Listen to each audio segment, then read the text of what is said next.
Greetings, fellow travelers, and welcome to the Way of the Showman, where we view the world through the lens of showmanship. I am Captain Frodo, and I will be your host and your guide along the way.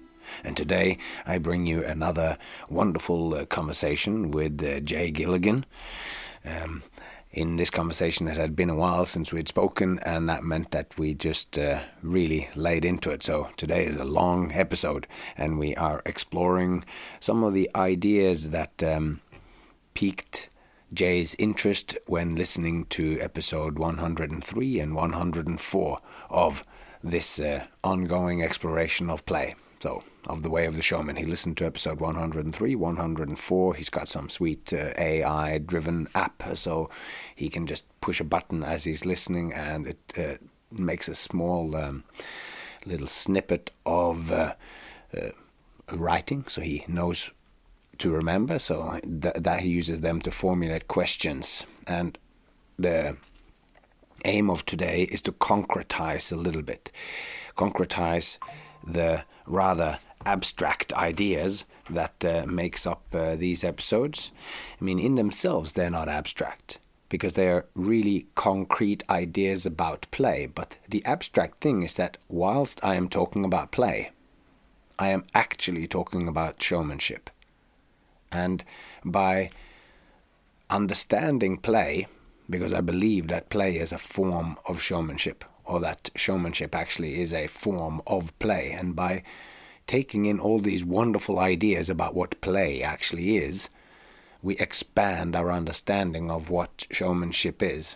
And as we comment right towards the end of this episode, we talk about how it might seem like these things are really abstract, but when he asks me the questions that he does in this episode, you do get, I hope, the feeling of how practical the stuff is, and what these ideas then are that he lifts out in this episode. And it is then becomes little aphorisms or little simple plot ideas or bullet points that, although they can seem shallow, they can be unpacked in depth. At great depth. So that is what we're doing today. But so that's the sort of abstract stuff that's going on, which I, of course, immediately latch onto. But what we're actually talking about is, what did I do in my first crowd gathering when I go onto the street in Copenhagen in 1997 and try to get an audience? And that's like, what did I do to get their attention? What did I do to pique their attention? Which hooks did I have in it so that it wasn't just, there was no end in it, so that the audience never felt like they could walk away? All these things we explore are so concrete. I talk a lot about the beginning of a show that I did. It's actually like a corporate kind of event, but Jay was there. So we're talking about that event, of how I won that audience over before even starting, or like the techniques, if you will. So parts of this episode today is much more concrete than what the previous episodes are. So it's time to take on the playfulness of episode 103 and 104 and dive into the world of ideas with Jay Gilligan.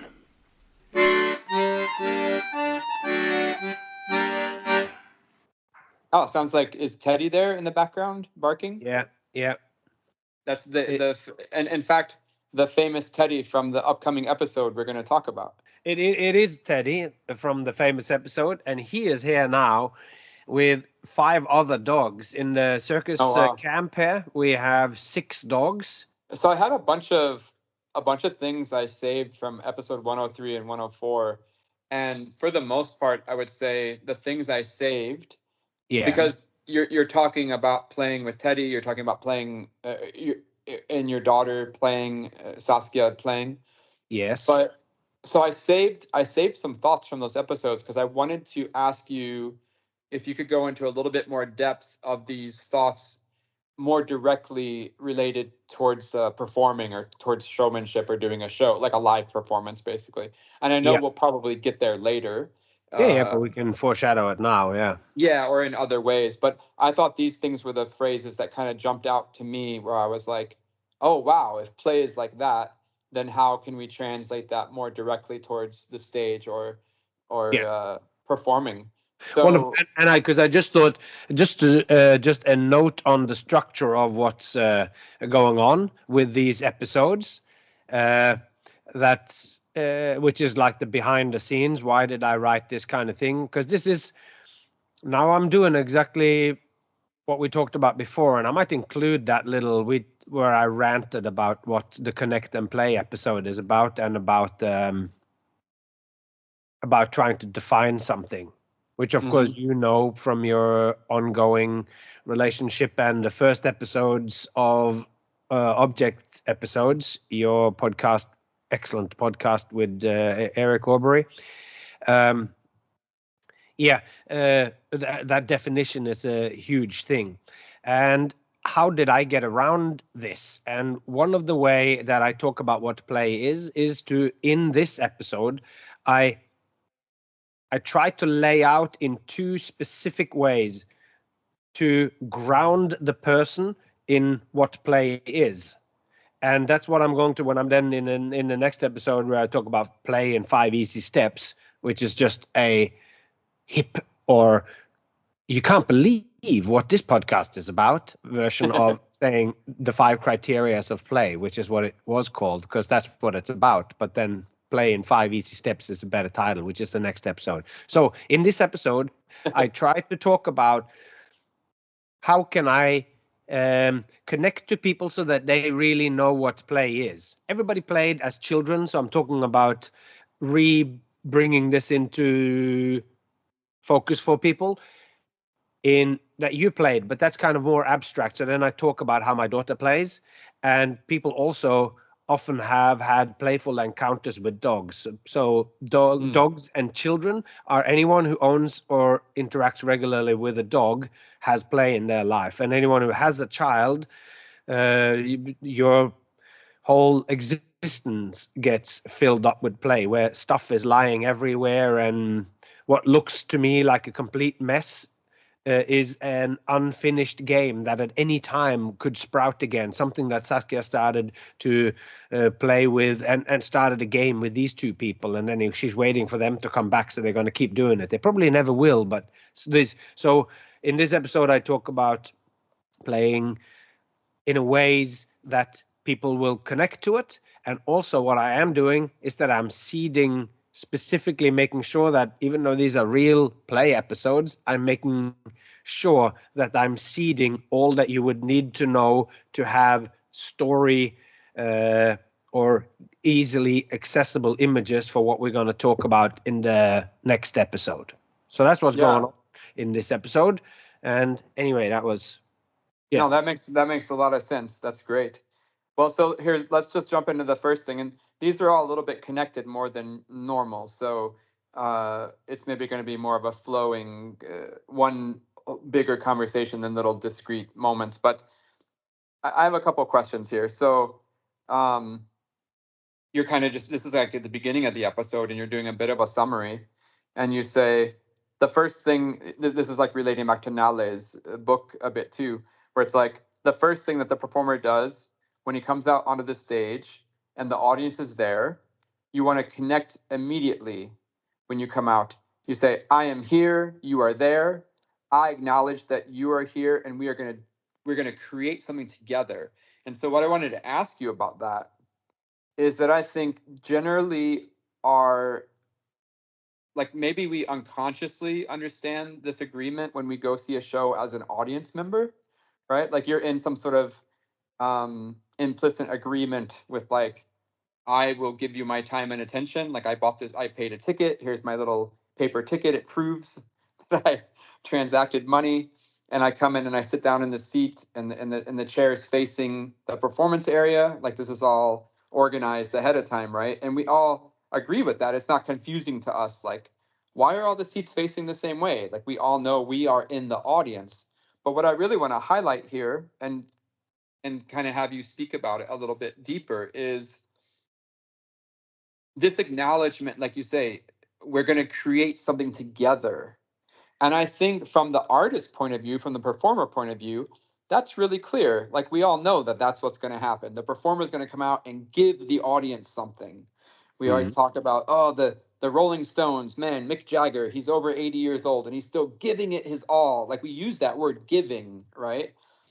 And of course, we talk about the audience receiving, and we can talk about how cell phones are distracting in the audience, and Elton John stops the concert to yell at the person with the cell phone because they're not experiencing it in the right way.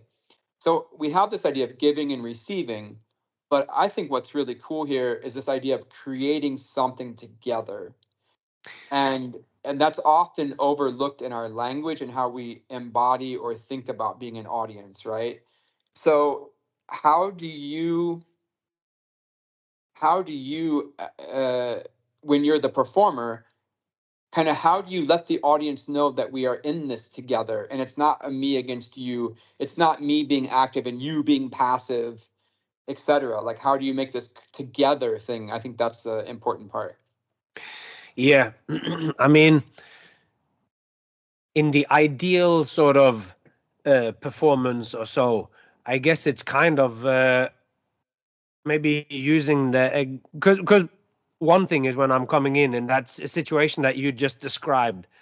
I'm now thinking of that where all the seats are lined up and people have bought a ticket and they come in. And in Las Vegas, when I was working for Mad Apple there with Cirque du Soleil, this is so strong. This, you come in, you've bought your popcorn, the ticket is expensive, it's like $100 or more to come in, so you have a real sense of investment in it, so they are expecting it. But that sometimes what that can do is that they can potentially have the audience sort of sit back and fold their arms. Yeah, So they literally paid the money, so yeah. they are owed something in return, and you're the performer, and you're the one who's going to make that money that they spent worthwhile. There's this really big expectation. I mean, and that gets crazier when you go see U2 at the Sphere for $500 or $900, or Adele at Caesar's Palace for $2,000. You know, the expectation is sky high. Yeah, and then that's so this is why we need to align the audience somehow when we're in there. When I'm a small part of Mad Apple, then I don't have that same control, and it's not necessary with me. So to be able to discuss exactly how that would happen, we would need to look at what all the other performers and what the artistic directors have put into the show of how they met or whatever. So I think we sort of will swap over to a slightly more informal event, but it just highlights what can happen, and that is that the audience comes in and they've paid so much, and and if you're a fan, you come in and you know that this is just a deal, and now we come in and now we really want to get into the show. And to get into something kind of means that you partake in it. You're not, I want to get into it. It's not, I want to sit there and see it all and just let it and be external to it. You want to get into it, and the more you get into the concert, the more you connect with the performer and connect with the performance, the more you get out of it. So, but people can forget that sometimes. So they sit there and they go, I've paid the money, they fold their arms and go, now give it to me. Give me all of the $79 worth, or $5,000 or $2,000 worth. And it's like, I'm going to sit there, I'm not going to tap my foot when Adele sings, because you have to give me all my money's worth. So with there, like, that just sort of highlights, I think, what the audience can feel when they come into an event or whatever. And they might not think about it, but if they sit like that, chances are that they can remain unmoved at the greatest performance. If you sit out there and you're going, you better be good, you better give it to me, because there is, and that's why being an audience member is not necessarily as easy as you might think. You're not just sitting there, because it isn't actually passive. it is a conversation. You are less vocal in it, but your participation in this show comes from the receiving and the embodiment of that comes in. You take the material into you and you react, and in your reaction, if you're enthusiastically and lovingly and getting moved by the material, the performer will know and feel this, and the show will be an amazing experience for you.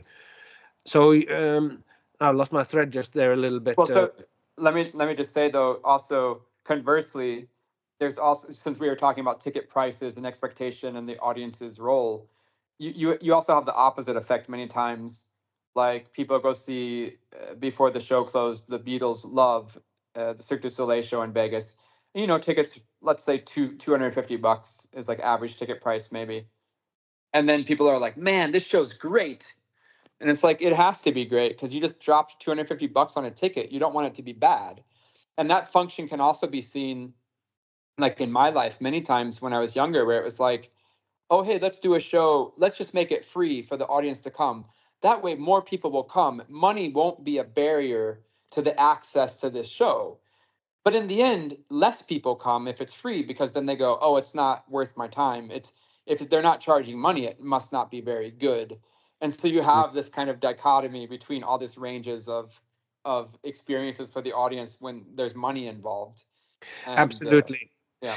It has to do with expectation, and it has to do with a sort of investment. Those are the two kind of things. Because so I've talked about this on the podcast a lot, but at the bottom level, what we have when we encounter a show, what we are sacrificing is, or investing, is our time and attention when we get there.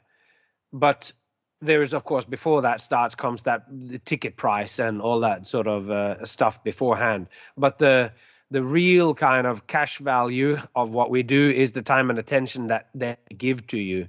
And it's true that when you then pay $250, you're going to think that it was great, it was all that sort of stuff, but you might still be a bit detached. So you're going to say that it's going to color your thing. And when you see a free event, you're going to go, it was very surprising because it was actually quite good.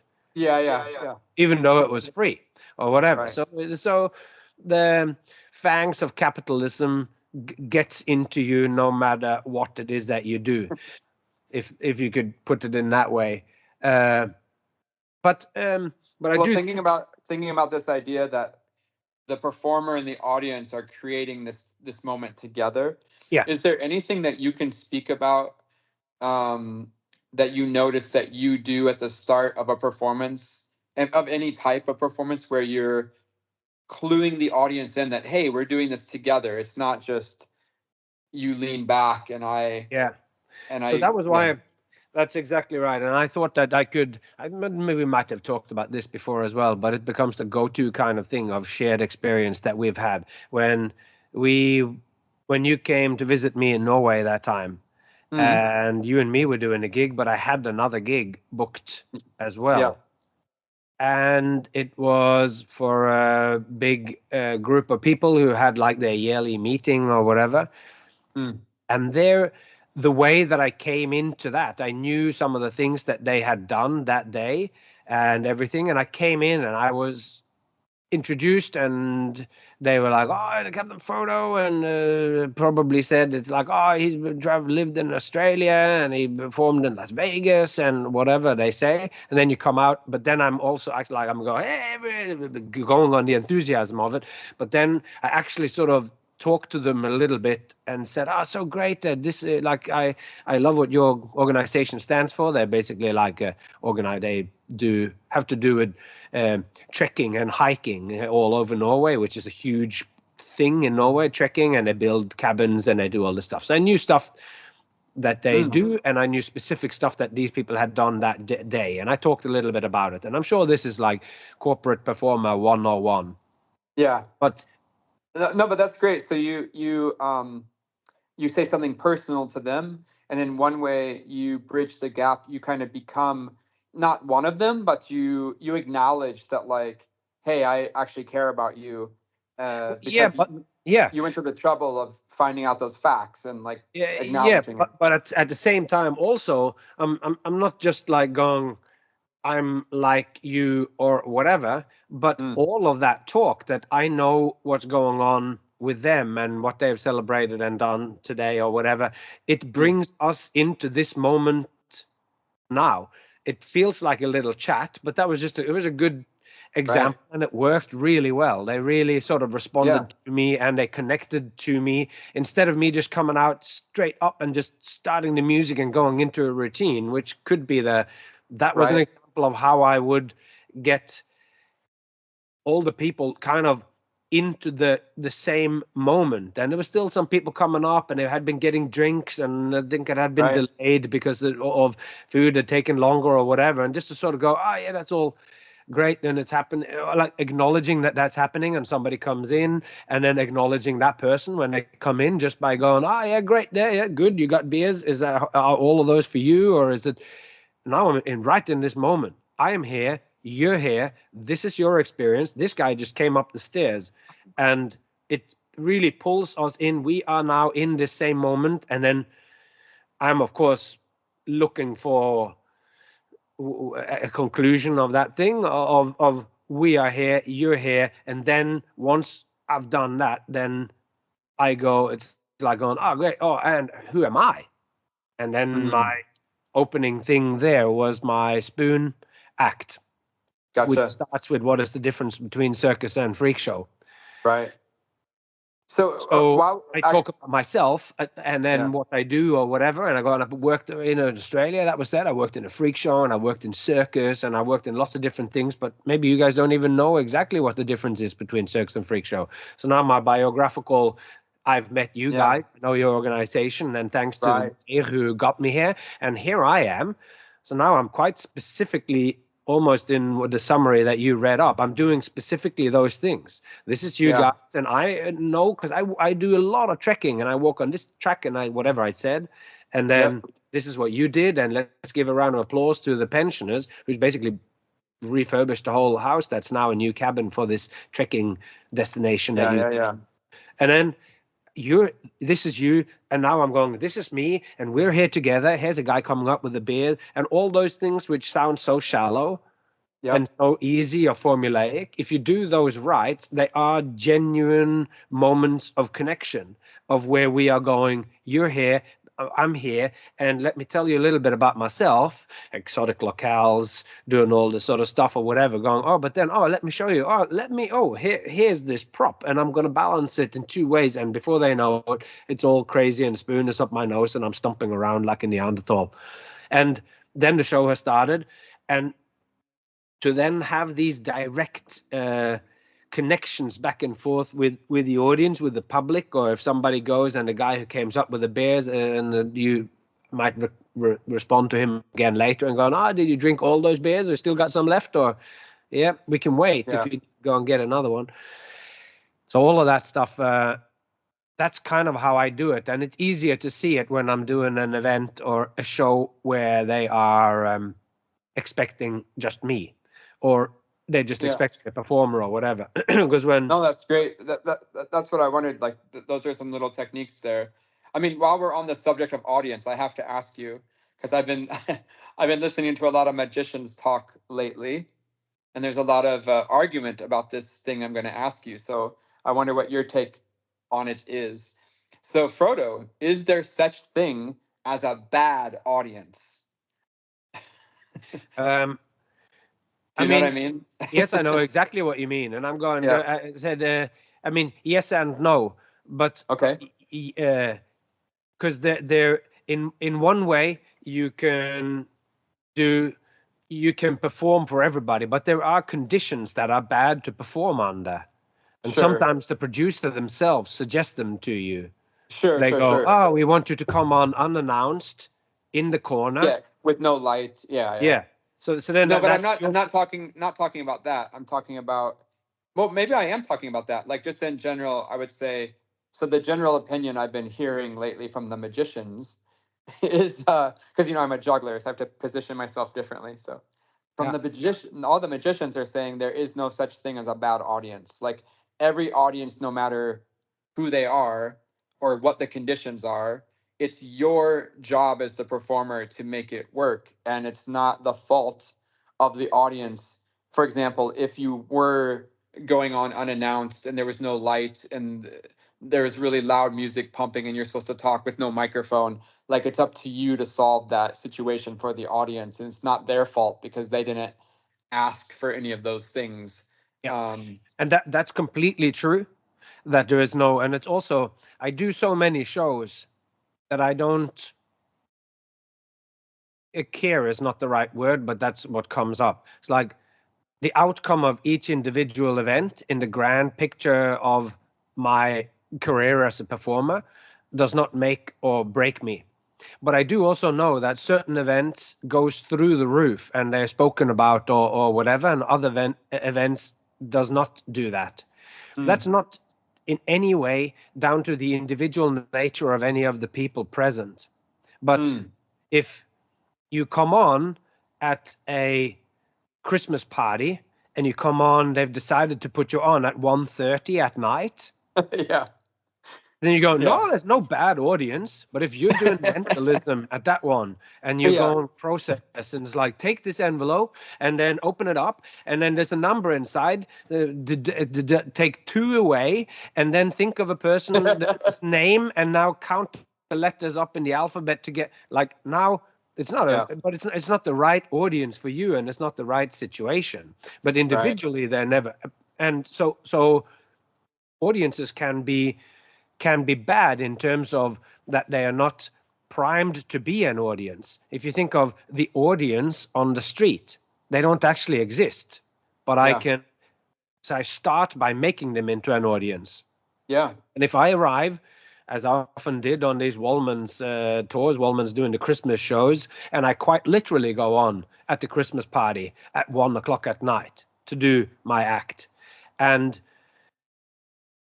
the thing there is that if I were to get that to work to the ultimate effect, I kind of need to spend my act at that time there is like 5-6 minutes long, but I kind of would have needed an additional 3 minutes to make them ready to see me. Right.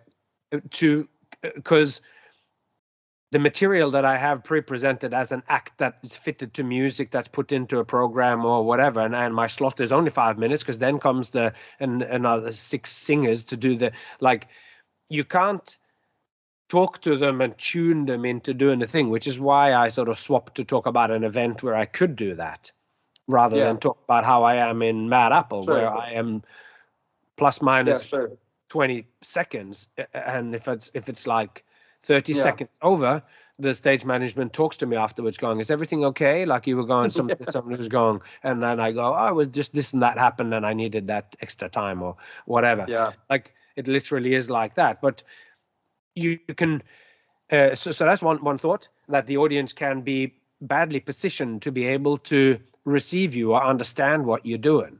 You're juggling, and it could just be you become in the background because of other things.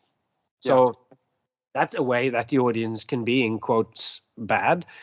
But well, I think this question, which is kind of a little bit of a trend right now, people talking about, is there such thing as a bad audience, or it confronts that idea of responsibility.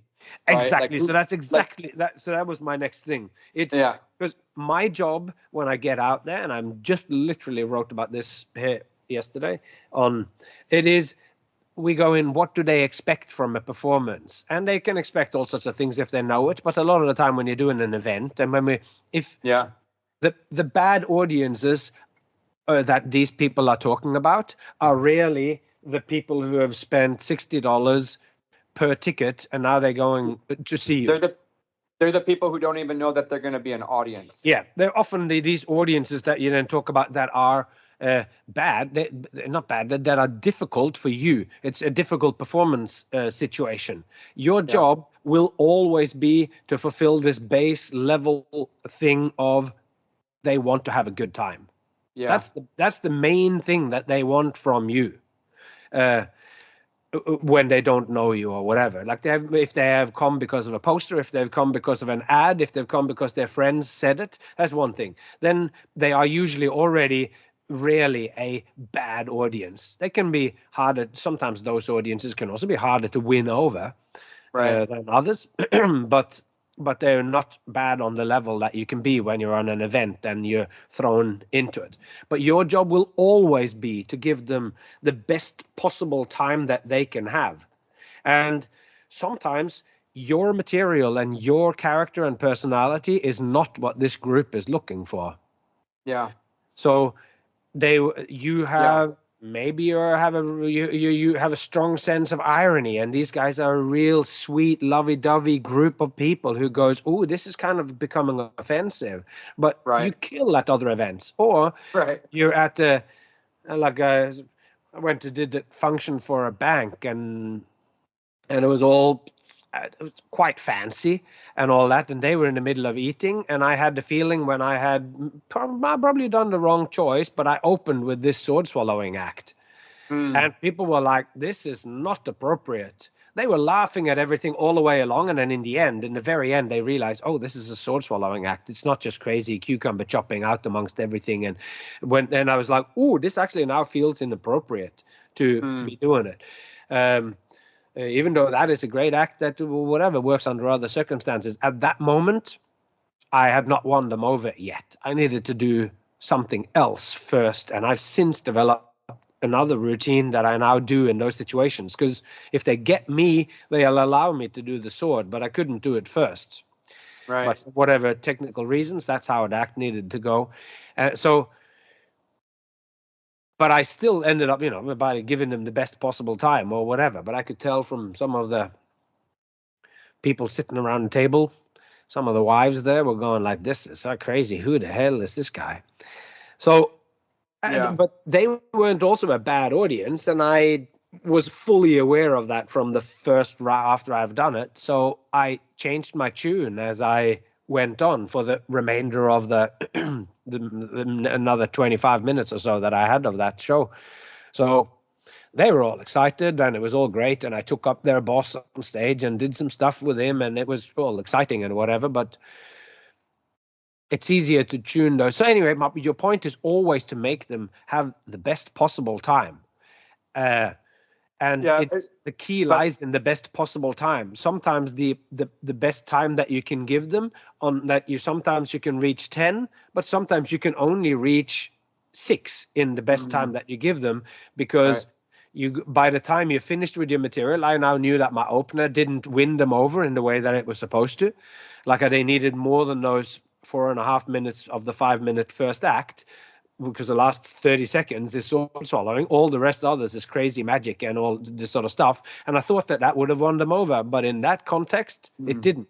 I needed to have done 10 minutes beforehand or whatever to really win them over. And as a result of that, it felt to me like I hadn't won them over until after I had done my tennis act, and they were all now laughing and it was all good.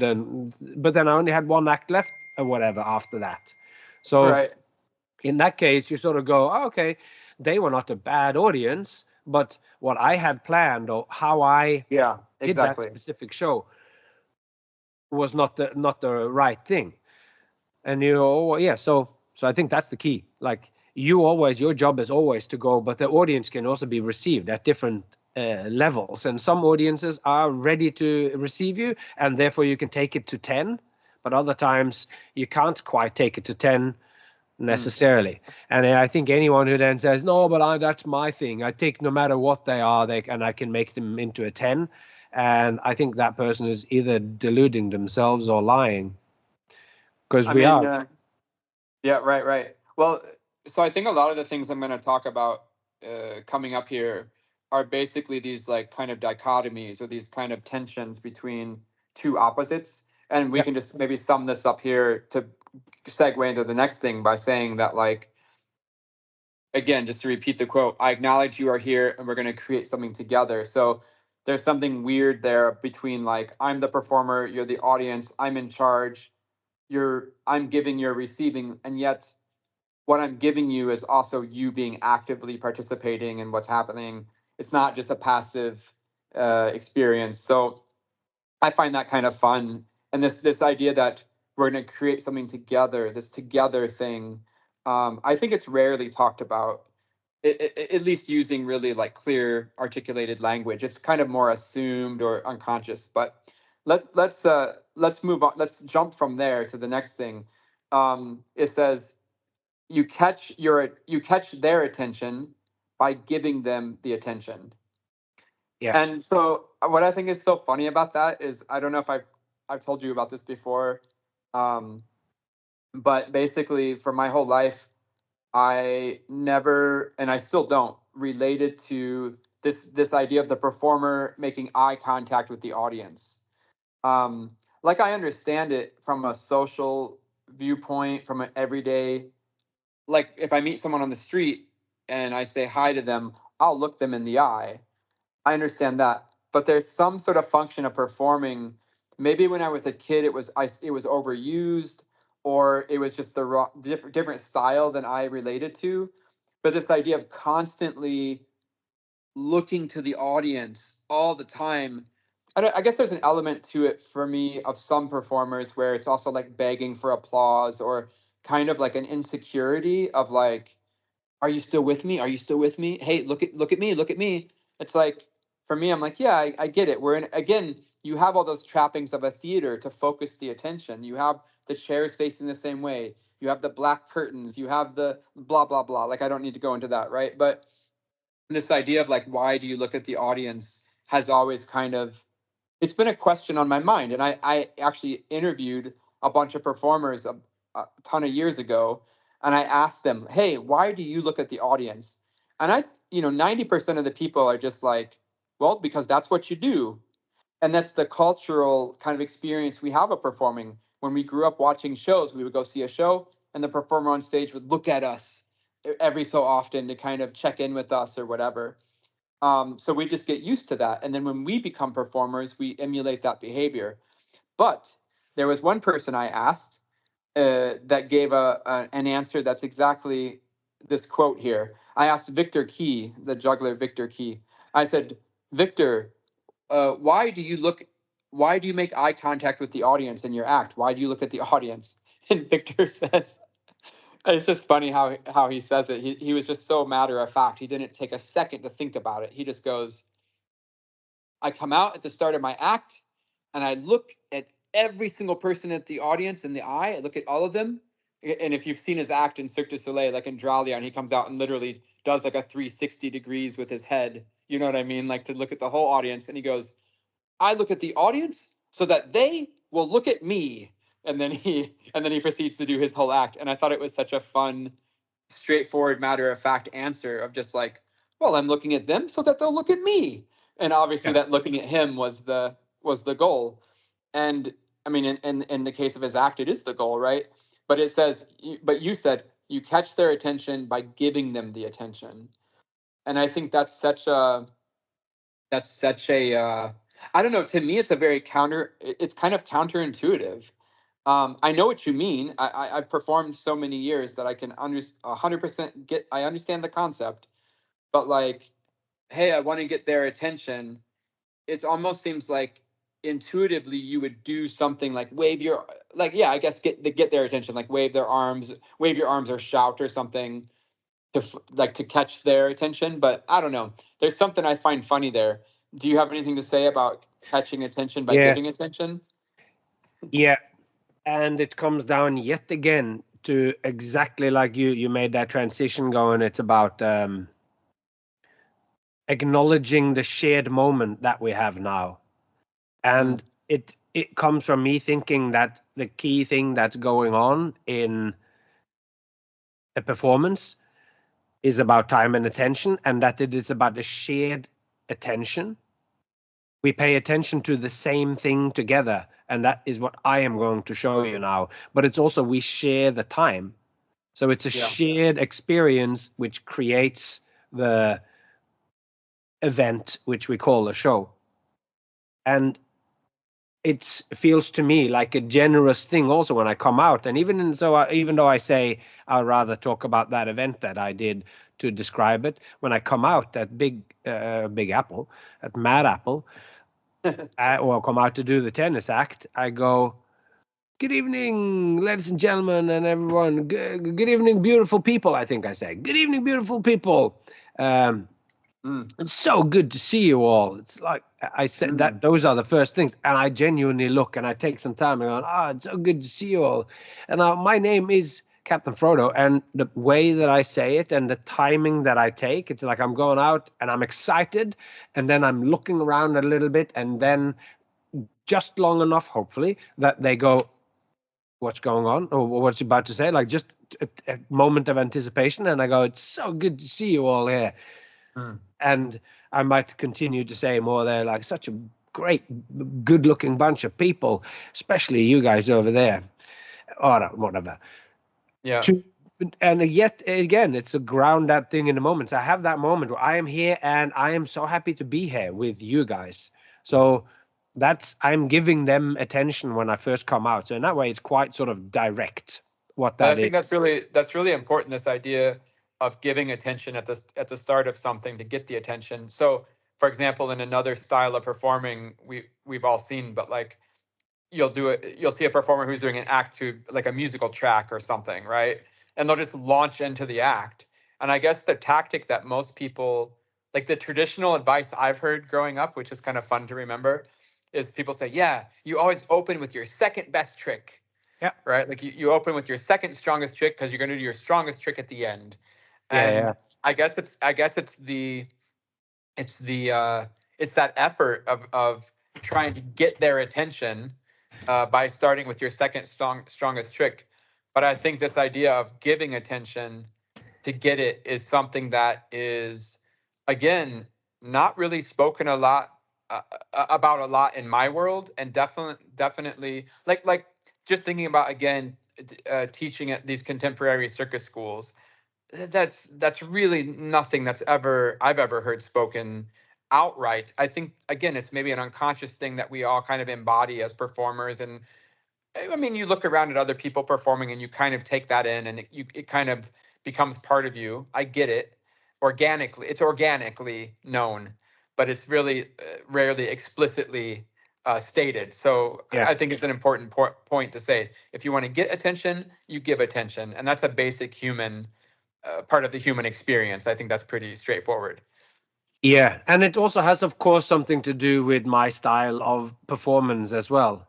And part of the reason why I do that is that I think that this genuine way of doing it, which now when I can deliver it down in just a line or whatever, when I'm coming out at Mad Apple, or when I am at a big 1,300 seater, when I'm doing a small venue, then some of that intimacy is already there, even more so. So you don't have to go as hard. But that also becomes a skill, and it is one of my skills that I usually can relate to the audience and make them relate to me. And that's what I'm sort of trying to formulate into this of being there together. So it's, there are many ways of kind of thinking about this, but some of the stuff that you were talking about looking at the audience, to me it's also because I come out and then I address them. Almost, I don't really do any acts where I come out and start by doing an act in silence. I always come out and talk to them, and when you are talking to someone, then it is also natural to look at them. Sure, but exactly. When that's just the nature of it, or whatever. And knowing how to look and what people do when you talk to people, and you talk and you look at them at their eyes, they start looking at your eyes. Magicians use that by almost blunt force misdirection. You just ask a question and then they look up, and then you put all the coins in your pocket when they're not looking. Right. So knowing how people function, that's also, I come out and I try to be quite, I am a human being and you're a human being, so now I'm talking and I'm looking and I'm using all the things that humans do. We come out and talk. When you come out, or when the classic juggler comes out, they don't talk. So it's already a more sort of theatrical presentation, just but they come out and they do. So what do you do? And coming out and acknowledging their existence is not always done in all shows, and it has to do with what the level of the fourth wall or whatever. But in all of what I do, the reason why I do it is because, to me at least, the strongest connection that I can forge with the audience comes by doing that. I connect most deeply to them when I connect to them as much as one human being to another one as I can. And the time limitation is always on that, because you can't say hello to everybody and make that sort of stuff. But you might get that when you're doing a workshop where you later on, you're so tuned with your or at school when you're teaching, that they know you so well that very small things can be very funny or very strong or very, because they like you're laughing with your friends or whatever. So you want to make try to make a shortcut to get to that kind of level of intimacy with them as fast as you can.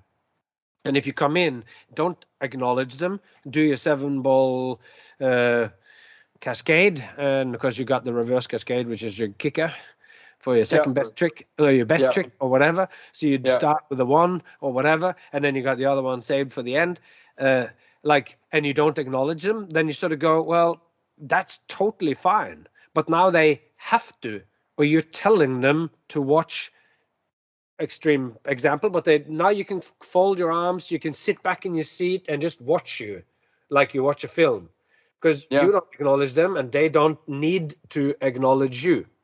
I teach them within the first couple of moments of how I want them to react, and I want a very participatory kind of event. I ask them questions, I make them laugh, so that's a kind of call and response. I say a joke, you laugh. It sounds idiotic when you say it like that, but I do something stupid, and then I throw some confetti to tell them that was supposed to be like that. It's okay. This is or whatever you want to call it. That then they laugh, and that is a participatory act where they need to engage in it. Like a stand-up comedian, we need to warm them up and get them in. You're supposed to laugh, but as you've already said, it's like by the time they come in, they know it's supposed to be funny. So just coming out onto the stage and going, hey, putting a funny face and putting your arms out might already make them laugh, because it's supposed to be funny, so they know that. But you still have to create and foster that thing. No, I like what you said. You say you're teaching the audience. Eric and I talk about that a lot in our shows for the kids. We perform for kids here in Sweden, right? And oftentimes, if we make a new show and we'll take it out on the road for the first time, and we'll have a conversation at some point where we're like, oh, actually, we need to build an applause point in earlier in the show so the kids get into the rhythm of applauding for the rest of the show, because that's the intention, that we engage them, in certain ways like that. And then if you have a new show and you're like, okay, they're going to clap here, but then they don't, and if they miss that first applause point, then the rest of the show they're just quiet, right? Because you haven't taught them, or you just don't have this agreement between yourself and the audience that this is what's going to happen next. And I think so that idea of teaching is good. And so I think about Luke Wilson too, who wrote the book Tactile, which was just reprinted, by the way. If people want to get Luke Wilson's book Tactile, you can find it on the internet. But Luke, send me a link and I'll post it in the show notes. Great, yeah. So Luke, the great juggler, who sadly passed away, but he always said at the start of an act, and this is what I mean in terms of like talking about giving attention to get attention. This is not the language of my world where I come from, because like in my world, again, it's more of a technical thing. Oh, hey, you're going to make a new act. What trick you going to do at the start? That's the conversation. And nobody's ever, since I was a kid, man, nobody came up to me and was like, oh, you're going to make a new act? Remember, you got to give the audience some attention if you're going to get attention. Or nobody's ever said, hey, you have to teach the audience at the start of your act how you want them to interact with you for the rest of the act.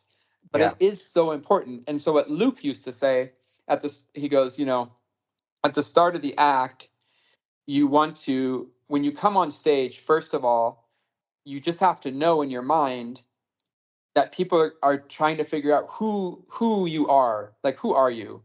So that includes like, what do you look like? What color is your hair? How tall are you? How are you dressed? What kind of shoes are you wearing? How old do you appear to be, or how young do you appear to be? What kind of demeanor or aesthetic are you going for? Are you looking like are you dressed in a certain cultural style? Yeah. And so if you just come out running across the stage in a whirlwind, which can be an effective thing, don't get me wrong, but in this case, maybe that's a bad thing because the audience can't really focus on, because the first thing we do as humans when somebody walks in a room, we have that lizard brain that makes you just glance your head even unconsciously, right? If we're having a meeting and the door opens, we're all going to turn and look at the door, and that's just like an instinctual habit we have as humans. And so this idea that you come out on stage and you don't acknowledge that people have a basic human need to for them to figure out what they're looking at, or who they're looking at, I mean, that's number one. He said, like, it's really important that that doesn't mean you have to come out and just stand there, but No, you no, just have no, to maybe no. keep it in But the just being aware that this thing will happen.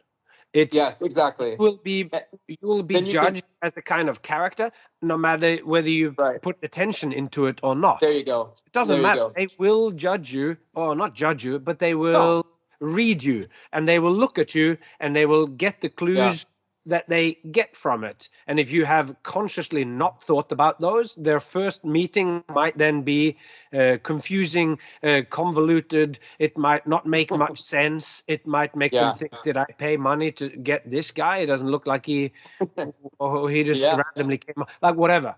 So Well, so then uh, the next part of it, he said, was, so you have to know that people are going to try to figure out who you are.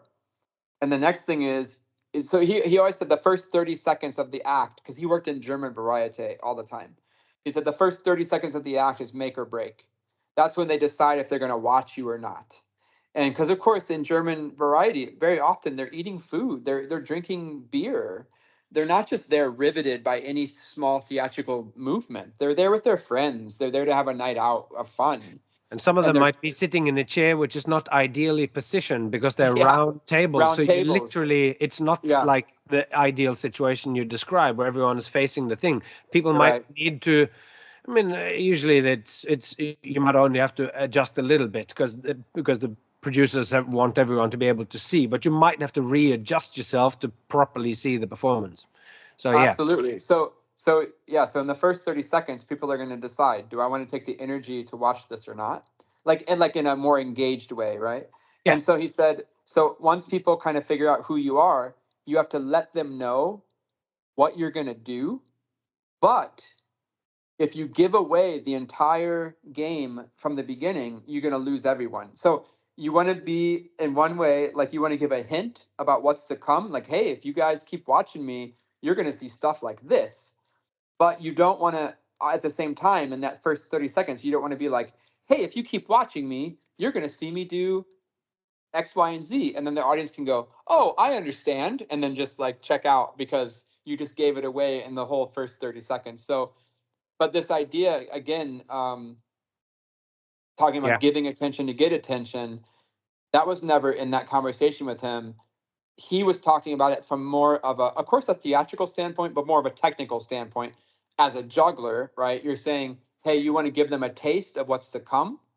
You want to give them a hint of your personality, but you don't want to give away everything. You need to save. You need to have enough of a mystery and an intrigue that keeps drawing their attention forward. So I Yeah. think that's one, yeah, that's one viewpoint into this kind of like, how do you start a performance?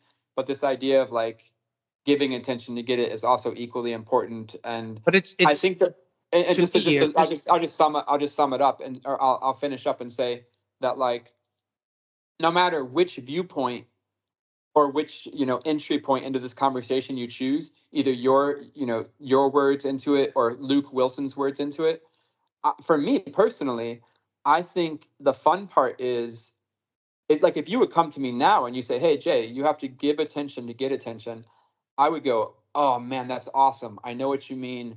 And I would take it as a creative challenge. Like, so what are all the different ways I can give attention? It doesn't necessarily just mean that we have to come out and look at people or we have to come out and speak. You can do all those things, but maybe there's a million other different creative. Do you know what I mean? Like yeah, it doesn't have to be one way. And that's the same thing for Luke when Luke said, when you come out, the people are gonna try to figure out who you are. That doesn't mean you have to come out and stand on stage and not move for 10 seconds. So it's like, oh, okay, if people are gonna try to figure out who I am and what I appear to be, how can I play with that as a fun way to engage that principle with the audience? That's always kind of my personal thinking, like, oh, is there a fun, creative way I can do that really personally, as opposed to like a strict rule that you have to follow. But anyway, that's my spiel. No, I think all of what Luke said in your words here is all fully compatible with that same thing. I'm looking for a language that, or I don't know about looking for, but I'm using a language that seems like it's more foundational. So after you have said you gotta give attention to get attention, basically we have to know that we're in a reciprocal situation of give and take attention here, where I will catch it just like that, and that will be your chance to respond by applause or whatever. And so his words are more almost like practical. So after you've said my statements, which I feel like I'm trying to be more foundational or be so that they will be valid across juggling and magic and all of it, right? and within theater and within politics and as a teacher, that this is the same foundational thing that happens. And when you come out and you're gonna do your TED talk, or you come out and you're gonna do your class where you're teaching 7th grade history, you meet the same situation, but your solutions for getting the optimal amount of attention and for sharing your material will be different in each situation, and not just between the teacher and juggler in the two different situations that they have, but also the teacher from day to day as well, because you need to adapt and adopt the situation into what it is that you're teaching, and you need to be doing that when you're a performer too. So I totally agree that with everything that Luke said, and they all feel like specific solutions to the thing, and excellent things to take into account whenever you perform. To come out, be aware of what you're wearing and all of that. And also, I just thought that when you were talking about how, do you come out and look at people and all of that, and no, I don't need to do that as a rebellion against. You have to wear a bow tie, and if that's what it said, Dave Gilligan, the complete juggler, come out, say a joke, say your name, straighten your bow tie, and smile, or whatever. Right. It's like whatever, and then you go no, and you became who you were as a juggler and in the community because of some of the attitudes that you had. But I don't know if that is not an approach that I think that comes out of juggling. The fact the skill that you did, because you can do the same thing if you come out to do handstands, and you can do the same thing if you come out to let's just stick with this handstand and juggle, because if you come out and then you go, here I have a deck of cards, I'm shuffling them, and I would now like you to pick a card. If you don't look at them, then there's something. Then you're creating a lot. It's socially awkward, and it's a weird situation. If you come out and you're asking things of people specifically, and you're not acknowledging them, now it becomes either something that you're building towards, or this person doesn't know how to engage. They're on the spectrum somehow, and you sort of go, oh, this is weird. Like, oh, he's only focusing on his tricks, and I don't know if I want to see a card trick. Like, that level of connection with people demands a different thing. And so coming out but if you did illusions and you don't actually interact on a proper, or not a proper, but on a direct one-to-one, and that can include the whole crowd and you. I'm talking most of the time to the whole crowd as one. And my goal is, when I start the show, if I'm doing a half an hour, 1 hour show myself, I am unifying them. And at some point, the many becomes one, and they really start to act like a group. And the 30 seconds that Luke talks about, that is that within those first anything from 10 seconds to a minute or whatever, they take on a kind of personality.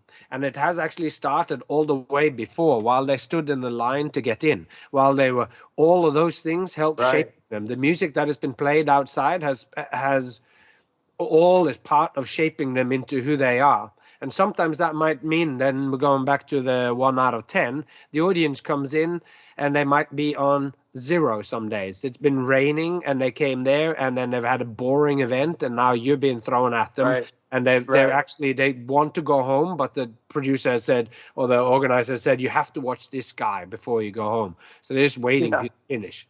But if you're in a theater and they're here and it's exciting and they've heard something good, and then you've curated an awesome playlist that happens beforehand, and maybe even you have some pre-show, or you have something that you go, the ushers, you have them ask them stuff, or like or you are out there, like by the time the show starts, now maybe the audience is at 4 or something, and you if your show can always reliably lift them by 6, you will now be able to lift them to 10. So I don't know. When you come out, I lost track of where that led, but it started with juggling and looking, and how you can not look. So in certain levels of contacting the audience, you do need to look at them for it not to be awkward. So sure. Specific more even, because you can come out and you can dazzle them with skills, and then at the end of that, but it's, if you're going to do more than just one act, if you're doing a long presentation of yours, you will need to look at them and acknowledge them as an audience at some point. And that's just, with me, I'm grabbing that front and center to make the audience and me and our rhythms and our ways of interacting, this is the core of what's going on. I have crazy things to show you, but the core thing that drives us through here is that I understand that you just want to have a good time. I understand that as long as you guys are having a good time, everything is great. And then you will allow me basically to do whatever I want. I can say something moving, I can do something whatever, but that's the bottom line that we talked about in the beginning of that's their expectation. And now I can ask you, because I've asked you a couple of times. You say that a show is a mix or whatever of what the audience wants and what the performer wants. Say that in your words, because I already quoted you in what I'm writing, but it's my paraphrasing of it. So I'd like to just hear what you actually say. Yeah. So it comes from this idea that people use the word compromise as a negative thing normally. Yeah. They'll say, oh yeah, I had to compromise my morals or compromise my integrity. Yep. But I always thought that compromise in this quote or this thought is a good thing, and that is this idea that a show is what the audience thinks they're going to see versus what you want them to see or what you want to show them.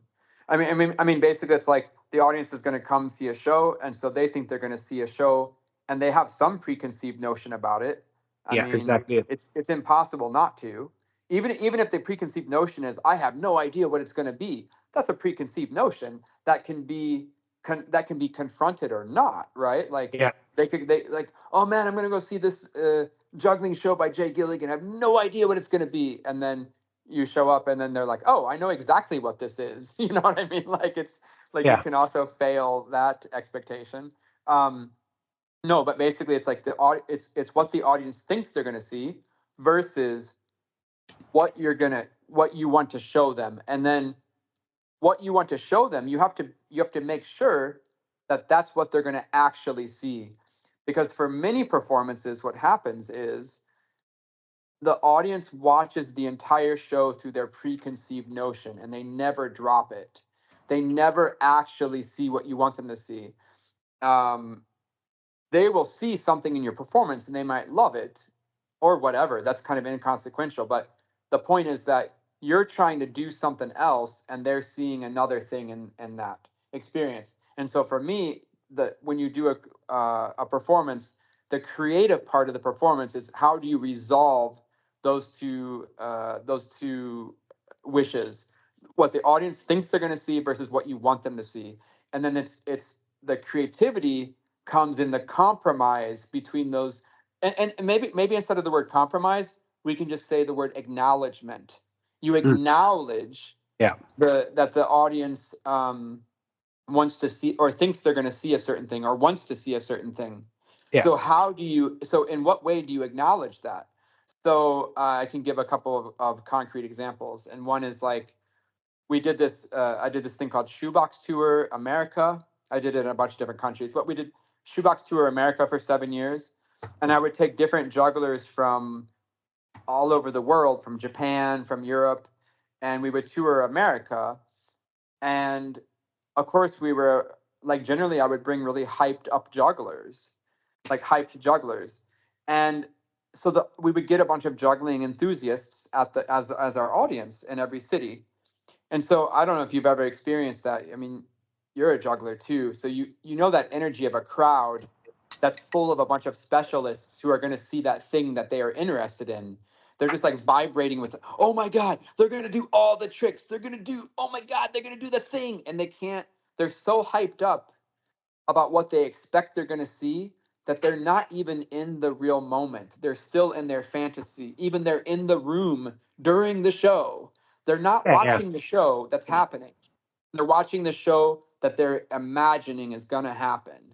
It's the person who's bought the $700 ticket who's just, this is so fun. Sure. This is so awesome. This is so cool.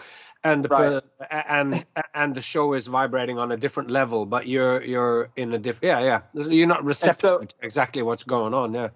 So a couple of ways we dealt with it was like, I remember one, we had but the thing was I knew this.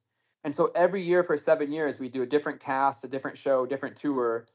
But every year I had a different tactic to acknowledge we were going to be in front of an audience that had this energy. And we would try to dissipate and dispel that energy. Like I wanted to destroy it. I wanted to kill that energy because I wanted them to see what we were actually going to do. Because I knew that what we were actually going to do, they were going to actually love if they would just open their eyes and drop their preconceived notions of what we were supposed to do. And so, for example, one year we just did all the juggling gags that are kind of like, I don't know if it's like public domain, but it's like we just did all this stupid, like you come out with like nine tennis balls stacked up against your chest, like you can barely hold them, and then you start juggling them, but you see they've been glued together in groups of 3. Yeah. So juggling 9 tennis balls, and then just stupid. Oh, and then you come out with the knife, and the knife is in a sheath, like a knife holder. And you whip out the knife and you show the knife and then you drop it and you juggle the knife holder, the sheath. Just stupid gags to like diffuse the tension in the room of like, oh my God, it's Wes Peden. He's going to juggle 7 club back crosses. And then it's like, but then Wes comes out and we actually do this little like, I forget, what did we do? Anyway, whatever, right? Like you diffuse that tension of like what you're supposed to be according to their preconception, and then you kind of bring everything down to 0 in one way, so that you can build it up to what it actually is going to be for real. Yeah. And it's the opposite of what most shows are like in a sense, because you're getting people who are so excited or whatever, but it's still talking about exactly the same thing, about leveling with your audience and bringing them into a shared experience of what's happening in this moment and what is going to happen as we go forward.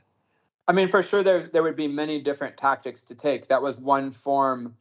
I did on that project of how to acknowledge, how to, in one way, compromise. Because like, did I want to go out? It's all that's also, this is like another. It's every situation will be different, and this specific thing where you put some of the hottest jugglers in the world together, and then you come in, and all these juggling enthusiasts are there, and you need to somehow allow for them to tune into what's actually going on. And this is specifically about the kind of attention of how you meet people. Right. Well, I don't know. Bobby May, the great old juggler from vaudeville, Bobby May. He used to bill himself on the posters of vaudeville. His name would be Bobby May or He May Not.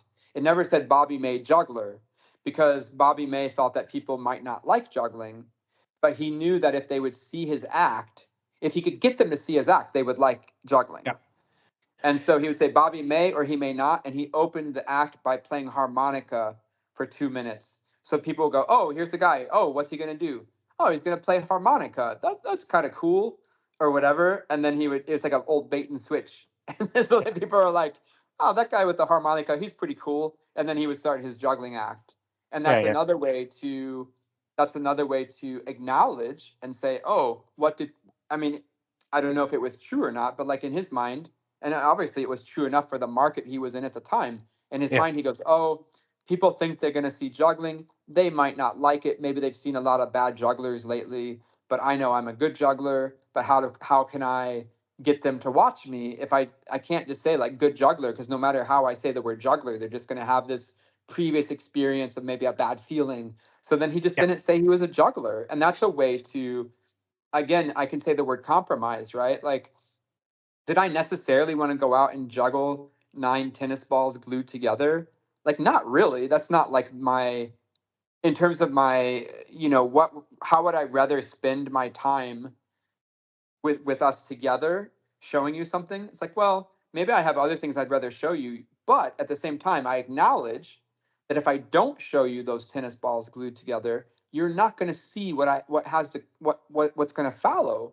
So at the end of the day, I would much rather take the time at the beginning of the show to come to an agreement with you, so that later on in the show you can actually see what I want to show you. And that doesn't necessarily mean that you're going to like what I have to show you, but at least I want to give it a fair shot that we're on the same page. On a small scale, that's what the good MC or a ringmaster is supposed to do. It's to dissipate the energy or flow on with the energy, depending on, so that each act gets situated in the best possible way. And then what you're talking about too just shows what is so important in my thinking is to take the audience's experience seriously and to think about that, not just think, do I want to do this trick and then that trick, or should I throw 2 behind the back before I do this? But to go, what is the effect that you want the audience to have? Because if your base role is to make sure they have a good time, if your base role is to give them the best possible thing that juggling can give them, then you want to maximize the impact and the effect that what you do has on them. And you can only do that by picturing in your mind what the you can't only do it, because you can just go out and do some shit and then see what happens. So see what sticks. But the way that you will most effectively work is if you are aware of what the choices that you've taken. And what you just told here now, that gluing tennis balls together is not what you normally would do. But what that shows is that you are putting the audience experience ahead of the exact trick that you wanted to do. It's because you want to get them into a certain point. And that, I think, is then you're miles ahead of most people who only think, oh, this is a cool trick. Do you think I should do this first? Or other, like the card trick or whatever, and you don't have any other. But then you go, well, what is the overall thing that you want to create? What is the experience that you want to create? Yeah, and I think there's a real distinction here, because a lot of people, I think, you can swing this concept in the other direction to the extreme, which is, I've met people when I was younger, when I was a teenager, and they said, oh, I only do what the audience wants to see.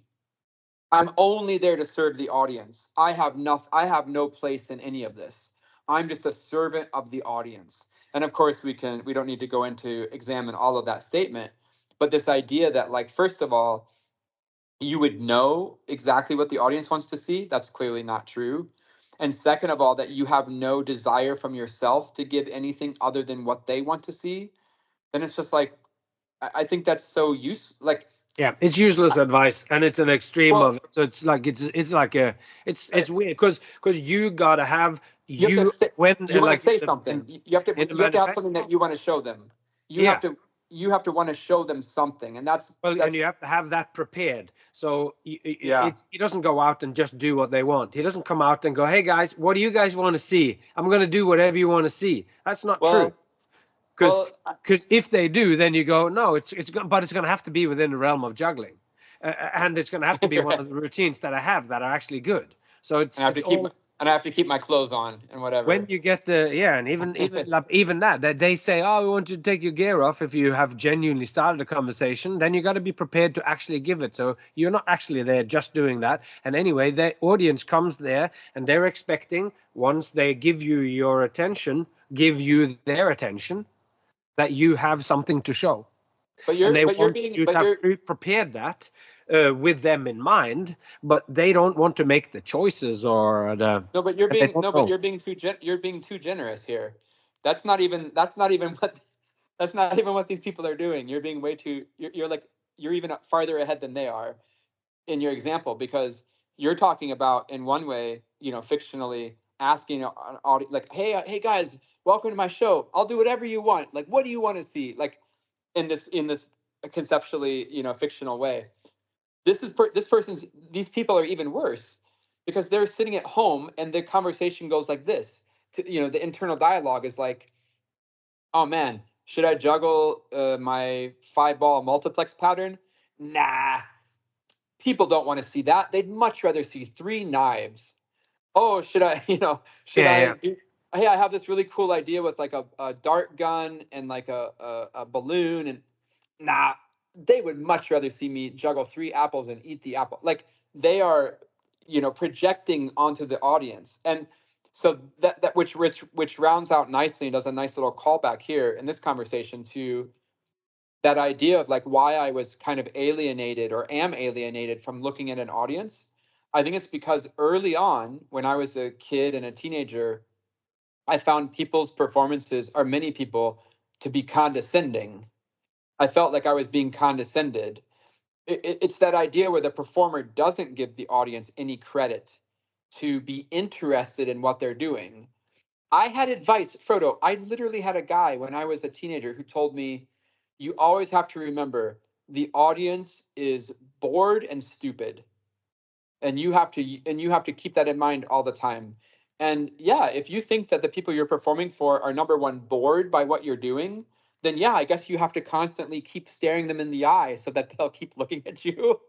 Keep popping paper bags and keep shouting and keep. And if you think they're exactly. And if you think they're stupid, it's that exact same internal dialogue of like, well, what do I want to show them? Oh, no, that's not important. I should just show them what they want to see. But I'm going to reflect on what they want to see before I meet them, say that they'd rather see 3 knives rather than this poem that I tell while I juggle 3 bags or 3 whatever balls or whatever. So and just to say, I mean, isn't it the Penn and Teller quote? I guess it's usually attributed to Penn, this idea that you have to think that the audience is at least or more smart as you.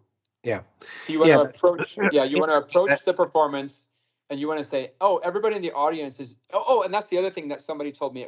It's not a Penn and Teller quote, but it's like you have to think that the audience is at least as interested in juggling as you are, of what you're presenting, right? Like, as a premise. I mean, we're not talking in reality. Nobody's as interested in juggling as me. Don't get that wrong.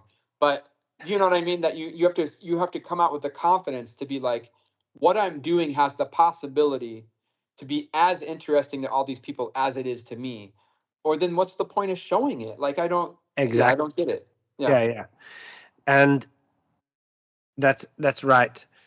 I think Avner the eccentric said in his he has a list of some stuff, and he says the key to being interesting is being interested.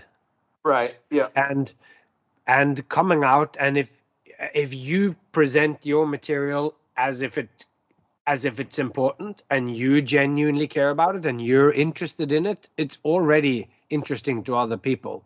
You're not as unique as you think. Right. Yeah, no, that's great. No, that's true. I've heard that before too. Yeah, that idea that like you have to be interested in what you're doing first of all. And that's and just to say, I mean, now we're really going on a tangent here, but like, in one way, it kind of shocks me the number of professional performers whose main discipline is juggling. I'm always shocked at how many of those people don't like juggling, and they're not interested in juggling, like in general in their lives. They're past it. They're over it. It's just a mechanical way for them to make a living, which is fine, like no judgment. But it does kind of shock me that they're able to do it because, like you say, if you go in front of an audience, what you give them, maybe the first rule of thumb is like, you yourself have to be interested in what you're doing. Eric always says, this is so funny, I forgot about this, but whenever me and Eric go see a show and there's something like, let's just say bad going, or like what we think is a bad performance, Eric will always turn to me and be like, can you imagine if that person had to sit in the audience and watch themselves doing that?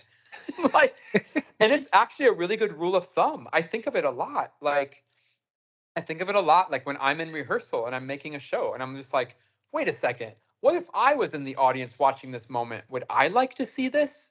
And it's a good rule of thumb to kind of like a yardstick, a measuring stick by which to judge what you're doing. Yeah.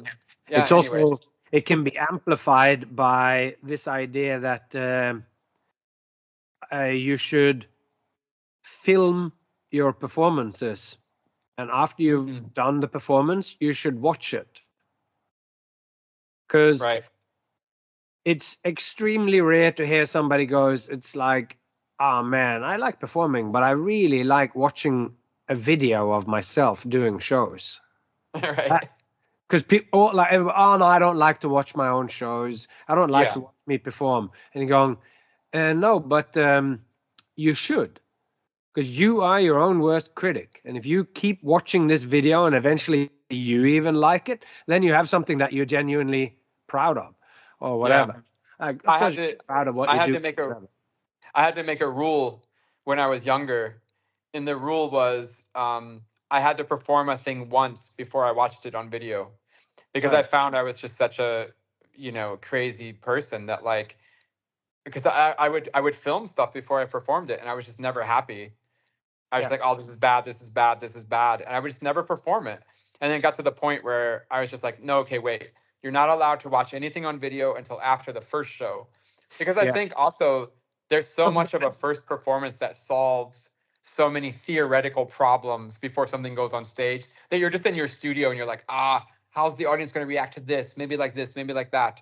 And you just don't know. But you can just go around in circles in your head and defeat yourself. Whereas like if you put it in front of an audience, there's that survival mechanism. That's right. And I'm talking about filming your performance, not filming yourself beforehand. Yeah, no. I just remembered that I had that rule. So then you look at the response from the audience and you can judge it. And the idea would be not ever to throw it out, because what you've made is what you've made. And the idea would now be to look at that thing and going, okay, if we can't just say, oh, that was cool or that was shit, we have to go, which specific bit, what is it about it that you don't like? What is it about you do like? We got to amplify the good and turn down the shit. And eventually you will have something that you, after, if you watch the 10 performances and you make it the bit that you like a little bit better and the bit that you don't like a little bit better, eventually you'll get something that you'll tolerate. And hopefully, if you're a good creator, you will be able to create something that you actually go, yeah, this bit is as good as I can make it. Because any other that I would add to it will change it. Like, oh, it would be cool if I wore a gold suit. Okay, but that's not this act. That's going to be something else. Or it'd be cool if I juggled knives. And you go, yeah, but then this is not a ball juggling routine anymore. So that's a different thing. So you stick the thing and you tune it. That was the idea of that. Yeah. No, I've since gotten over my little rule. Of course, I film things all the time now before I perform it, but I also understand now how to watch, like what you were just saying. Like, it's I understand, what to get out of that experience. But anyway, so that's good. Should we jump to the next the next Yeah, idea? we should do, and we should probably finish up as well. Like we're going on. How many? Have you only gotten through the first 2 questions, or? And there's Exactly. no. Let's move on. That's great. Yeah, I'm just seeing. Oh yeah. Well, You yeah. have Let's do caught one up more. for Let's so do one long. more for now. Yeah. No, Let's. just we. It's been so long since we caught up that it's like Yeah. we did speak for an hour and a half or so before this as well. True. But so it's just going in all sorts of directions, which is fun. Which I guess All is right. fun. This is kind of a bigger theme that comes back a lot. So let's see. Yeah. So you're talking about what play is, and there's a few different lines here, so I'll get through all of them. Just it's all around the same idea. It says that play is not a thing. It's not a thing in itself. It's a process. It's a process that's more like a mode of experiencing and interacting with reality. And then it goes on to say, so play is not a thing in itself, but a mode of experience. It's a way to experience the world or a way to interact with reality. And the reason that jumped out to me is because I have that line. I have that one line in Reflex at the end where I say, juggling is not a painting or a sculpture. It's a process that happens through the passing of time. And I never really realized it until I heard you say this on the podcast. But like you say here, play as a way of experiencing the world. And for me, that's also juggling. Like when I say that juggling is a process that happens, it's a process. I guess what I meant, and I never said it in the right way or like fully out until I heard this quote on your podcast where you're like, it's a way to experience the world. And that's exactly what I meant when I tried to say it in Reflex, where I was like, it's a process. What I meant was a process on a global scale, on a worldview kind of scale.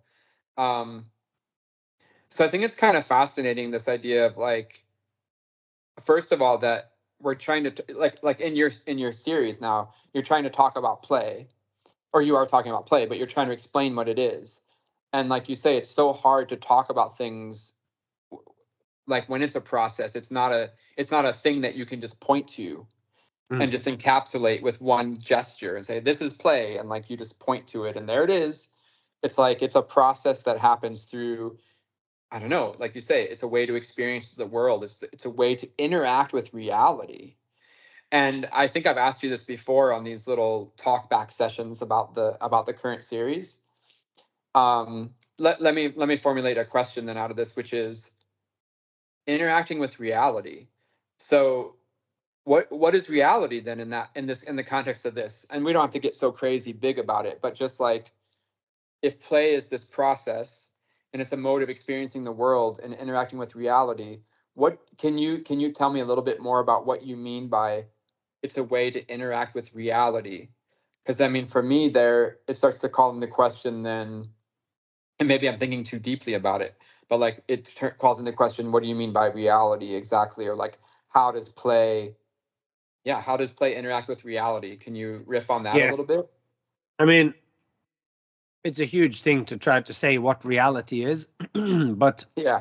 I'm talking about the world, about life.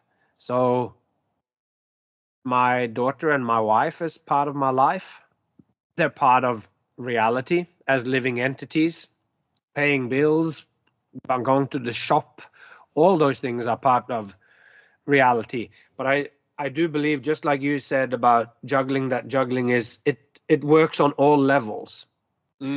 But reality, I don't think that reality is something that's being wholly created inside my head.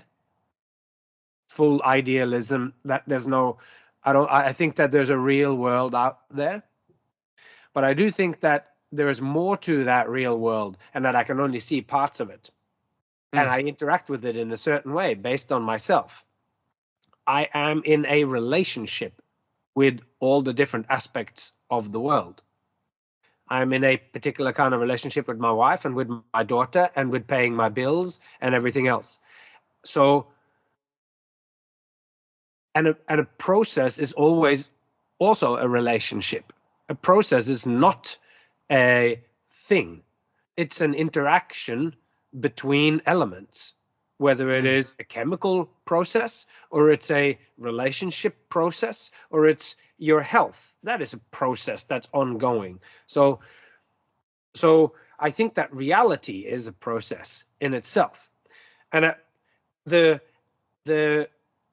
understanding of reality, or the understanding of the world or so that we have, is in part colored by us and our way of relating to it. So the way that I relate to my wife as opposed to my mother or to you is shaping who I am to you, because I am all of those things. When I say I am, then I am actually to you something else than someone else. So you see me in a different way than every other person does, and I am all of those things to all of those people. And I'm also myself. So this is just this sort of like pluralism of all this sort of stuff. So, and you've talked about that before in terms of being performing for an audience, and that the audience has that same experience of pluralism. Yeah. And so that's why I separate. When I come out onto the stage, they don't meet Frodo, they meet a character, because that character, but in a sense, every person that meets me, you meets me as a character, and everyone meets me as and that character is then a particular aspect of you, which comes to life only in my relationship with you, only in my relationship with my wife. Am I like that? Only in my relationship to performance am I like how I am, or whatever. And it's quite foundational, and it's something that this guy talks about in the Researcher's Ceremony as well. And it's a part, and I heard it in Sand Talk, an Aboriginal fella that wrote the book also. So the Aboriginal experience, or the indigenous experience of the world, is totally different than ours. And there's then in this book that he talks about quite strong relations between the Aboriginals in Canada and Aboriginals in Australia, of how they live a deeply relational. They have a deeply relational understanding of reality. So that all boils down to this thing, that this can be fundamental. It's not about the things. It's not about the individual 2 hydrogen atoms and the oxygen atom, because they next to each other are just that. But you put them together and a new thing of water comes into being. And that is from the relationship between those things. So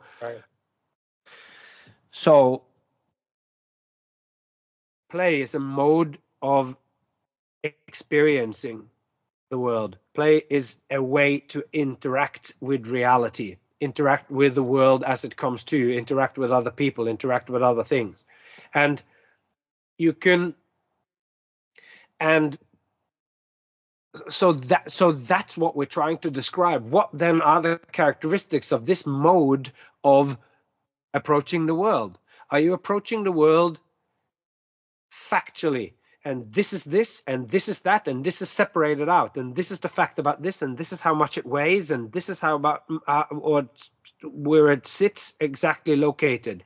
You do all of those things, and those are true, and that's a material kind of way of thinking. You're focusing on things as things, and that is true from a certain point of view. A mountain is a mountain, but like the Zen thing goes, it's like, before I was enlightened, a mountain was a mountain. Then a mountain stopped being a mountain, and then it's a mountain again, or whatever. It's this sort of push pull kind of in your change of it, and all the while, like, it's because it is. But a mountain is also a process. It just takes a lot longer. It will remain itself for longer than what I will remain myself, or remain then a being. And you can say I'm a thing, but I'm also a process. You stop putting food into me and I dissipate very, very quickly, food and water, and I will stop existing. So what we then as human beings can do, you have the physical material, and then you have the thoughts and the ideas and the abstract or the spiritual and all those things. There's two different poles of, like, you have your ideas of how you understand it. I see outside here 6 different plants next to each other, and I can see that they are all the same plant. It's all a particular kind of tree. There's other plants in there that are not the same kind, but not amongst those 6 that stand in a row here. That's the same one. And that bit is a kind of abstraction that I make by looking at them. I synthesize it and can immediately see it's the same, even though they are completely different in so many ways. Right. So you have those 2 different things. You have the world of thinking or of ideas or the spiritual or whatever you want to call that, because some people might say that, well, it's God that created that, so you can recognize it. Or Plato might say it's the world of forms, which you recognize it as, even though they're all different. Then you have the material, and in between here, where you're merging those things that are coming from you, the ideas or whatever, my understanding of it is my relationship to it. And this overlaps strongly with what Friedrich Schiller talks about in his book called On the Aesthetic Education of Mankind, on the aesthetic education of man, that what ties these 2 things together, the real world in terms of physical objects and your ideas, which can be seen in how to relate, is through this intermediate stage or way of being, which is play. He says you're only fully human when you play, and only by playing are you fully human. You don't have to react to the thing out of necessity and instinct. Animal comes, I kill, I eat. Animal comes, other animal, and I run away. You don't have to react just to the what is nature dictates of you. You can make choices in here, and just because you think one thing and about something doesn't mean that you need to act on it or whatever. Those are like 2 aspects, and the way that you are continually weaving this is by playing with it, holding things loosely. And he calls one of those the idea of the world of the sensuous, what you get through the senses, and one that you get through the world of forms. And then in the middle you have the act of play, which is a living shape. You're shaping reality in a living kind of way, which is another sort of process. So that was a very complicated way of saying it, but no, it was great. By playfully approaching the world, and we will then go into in the next episode talk about what the criteria are more. But in a way, you already know what play is. It's only because we're talking about it in so much detail that you don't. But playfully Right. interacting with, like when I am irritated and with people, when I'm irritated with you, I am usually not in a playful encounter with you. So remembering what play actually is can realign you into that. Then it becomes like a form of meditation, where mindfulness meditation as well, where you see the things for what they are and don't bind yourself to your feelings. If I'm irritated now, I can go, oh, I'm irritated, but I don't need to be irritated. You can let that drop. That's not a fact of your existence. You can, if you choose to and choose not to hold on to it, let it drop. So when you interact with my dog, I can interact, I give you the food, I do all this, or the practical things, or I can playfully interact with you, and a completely different world comes into being through approaching my dog in a certain way, through approaching you in a certain way, playfully, like we're playing and holding ideas lightly here and jumping around and letting ourselves be diverted or whatever. It's like a intellectually playful way of interacting. And whenever I fail as a husband with my wife, it's usually play is not absent. And the best moments of our life, I think, are frequently cited as the moments when we are playfully being present in the moment, self-motivated. We are there. We understand the rules, but we're playing with the rules rather than just conforming to the rules. And not just listing some of the criteria that comes up throughout this episode, and that we'll talk about in the next episode. Well, it's a perfect segue to the next one, which is obviously directly related to this. But by the way, Frodo, really well said what you just said. It was great. But let's drill it down back to more concrete performing centered focus. Yeah, perfect. So basically, you're talking about Teddy, and then how Teddy engages you, lets you know he wants to play, and it says that I find that the dog has this sense of meaning, that he's now swapping into an altered state of meaning. Yep. Right. So like he's entering into the zone of play. So my question, it's the play again, bow. Yeah, exactly. He puts his legs down on the ground, just for the people who can't remember what's going on. I'm looking at him. He puts his feet down and he bows all the way down and puts his on, and his face is a picture of enthusiasm. He's like ready to go, and he might tap his front legs because he's so excited. So, and this is an invitation to play. He's changing the mode for us to be. And once you say, yes, we're going to play, then he enters this altered state of meaning, is what you said. And my question is, okay, so we talked a lot about today already some tactics that you use, like on that corporate event in Norway, of the rhythm, really specifically of how you went into the start of that show to meet the audience. But my question is, can you think of any specific way that you cue the audience in and let them know, hey, we're going to enter an altered state of meaning now? Because again, that's another fun way to kind of look at the start of an act or the start of a performance. Again, it's not any language I've ever encountered before in terms of practical, my experience of my life. Of course, I can find parallels in my previous work where I can say, oh, this is where I'm actually letting the audience know we're in an altered state of meaning. But like, yeah, do you have any sort of moments that you can think about, or like tactics or tricks or concrete things where you're like, or challenges even where it's like, oh man, the audience doesn't understand yet that we're in this altered state of meaning. I have to clue them into that somehow. Like, yeah. I think the play bow is a very primitive example, but it still shows an amazing level of understanding about ways of being together. That he understands that we can be in one way, and then when we bow, then we engage, and now a bite doesn't mean a bite anymore, and a bark doesn't mean a bark, because he never barks or bites me. But when we play, those things are totally okay, because they mean something else. So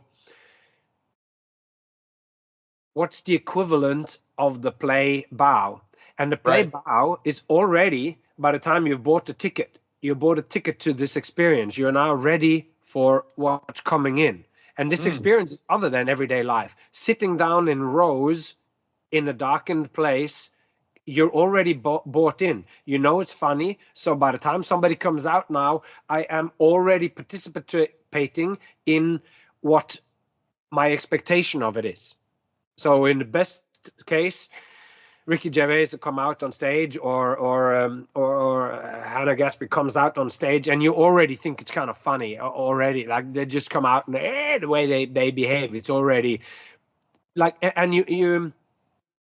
So to me, the play bow is much more sort of like it is just the commitment that we are in this thing, and this thing is now going to be an experience which is other than everyday life, not just because of the weirdness of sitting down and watching somebody, but because we're going into a shared experience where I am watching somebody who is somebody who I like and who is a master of creating certain kinds of experiences that are other than everyday life. And they sit down, and that's already the play bow, and they go in, and then they go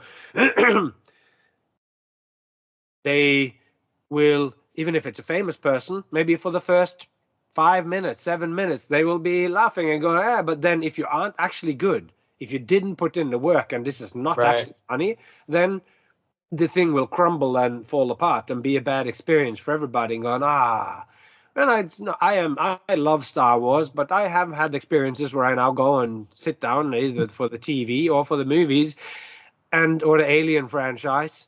I so want it to be good. And then halfway through, I'm going, fuck, I gotta give in. I'm not moved by this. Yeah. I want it to. I so want it to be good, and I'm not caught by it. Why? What's wrong? So maybe the play bow is already just that sitting down and acknowledging that we're going to watch a show, or we sit down and we're ready to listen to a lecture, or we sit down and we're ready to partake in the ceremony. Cool. Well, no, that play bow, that's great, man. Like what you just said, like even just the process of like maybe searching online to go see a show, or you see a poster in the city and you look it up, or you get a word of advice from a friend. Oh, you got to go see this thing. And then there's the act of purchasing the ticket. There's the act of getting ready to go and being on time. It's going to start at 8. I don't want to be late. Dressing up or not. You're dressing up. But also then, but now you're making me think about other play bows, which is really fun, because there are shows that like email you before the show. I've had that for a few times, and that's kind of trendy. It's like you get an email before the show, you have to read it. There's a bunch of activities. There's related material. You get into the world a little bit before you arrive. There's a play bow. I never thought of it like that, but of course it is. You're by participating in the material of that email, you are explicitly like agreeing to play along in the whatever you're going to go see. So that's another way to do it. But also, now we're talking about different styles of performing or different venues. For example, I guess the street show has a pretty brutal play bow compared to like playing in Mad Apple for you. Like, because on the street, it literally is the play bow of like, hey, do you want to stop and like play with me for a second? Yeah. Right. And yeah, that's so fun. And then there's the whole technique of getting them involved, because it's not enough just to go out and go, all right, it's going to start. You got to make them into an audience. And that is, you're doing the play bow and you're stopping a few people. And then maybe those people who you stop first, who is like, they just stop because you popped the paper bag behind them. They now are part of the performance and other people are watching that. So those people might walk away soon, but they are now like the interaction with, can he make them play or not? That can be the seed of what the show actually evolves out of. But it has to do with, I'm being playful. I'm inviting to play. I am inviting into a different kind of meaning. You guys are walking about, going buying your food, but I am changing the situation here in this particular space. I'm creating a show space, a stage, a place where showtime happens and things function by other rules. That's crazy, though. You're totally right. I've seen so many street shows where the play bow is what doing a play bow is the play bow. So like you're bowing down to these 2 or 3 people, trying to get them to stop, and of course you're doing that on purpose to make a scene that other people will watch you, trying to watch them to watch you. Like it's a meta play bow. In a way, it's meta, but it's also, you're creating a real event. And I am going in and I'm changing the modes of behavior. And for those 2 people, they might complain and said, I was accosted by a man who laid down on the ground beforehand and whatever, and they walk away. But to all the other people, they are seeing some people who somebody is saying, hey, life is happening right now. And they are going, I refuse to participate. And watch somebody do that. Come on, guys. Is like, you know, inappropriately, it can be like a dog humping your leg who's going, this is going to be awesome, and you're going, this is not awesome. Well, can you remember how you used to start a street show back in the day? Do you have any tactics? Like what was your crowd building technique back in the day? In my first in the street show that I did when I was in Copenhagen, I would start putting out some things first. Set my suitcase, open it up and set it up just to sort of go, hopefully get a few people there. And then once I sort of set out a couple of little things, I would look around and stand still and look. And I would usually wait until I had a couple of people standing, so then I could look with them and I could look at them and go like, this is going to be awesome. And I would take out a banana and I'm going, this is going to be great.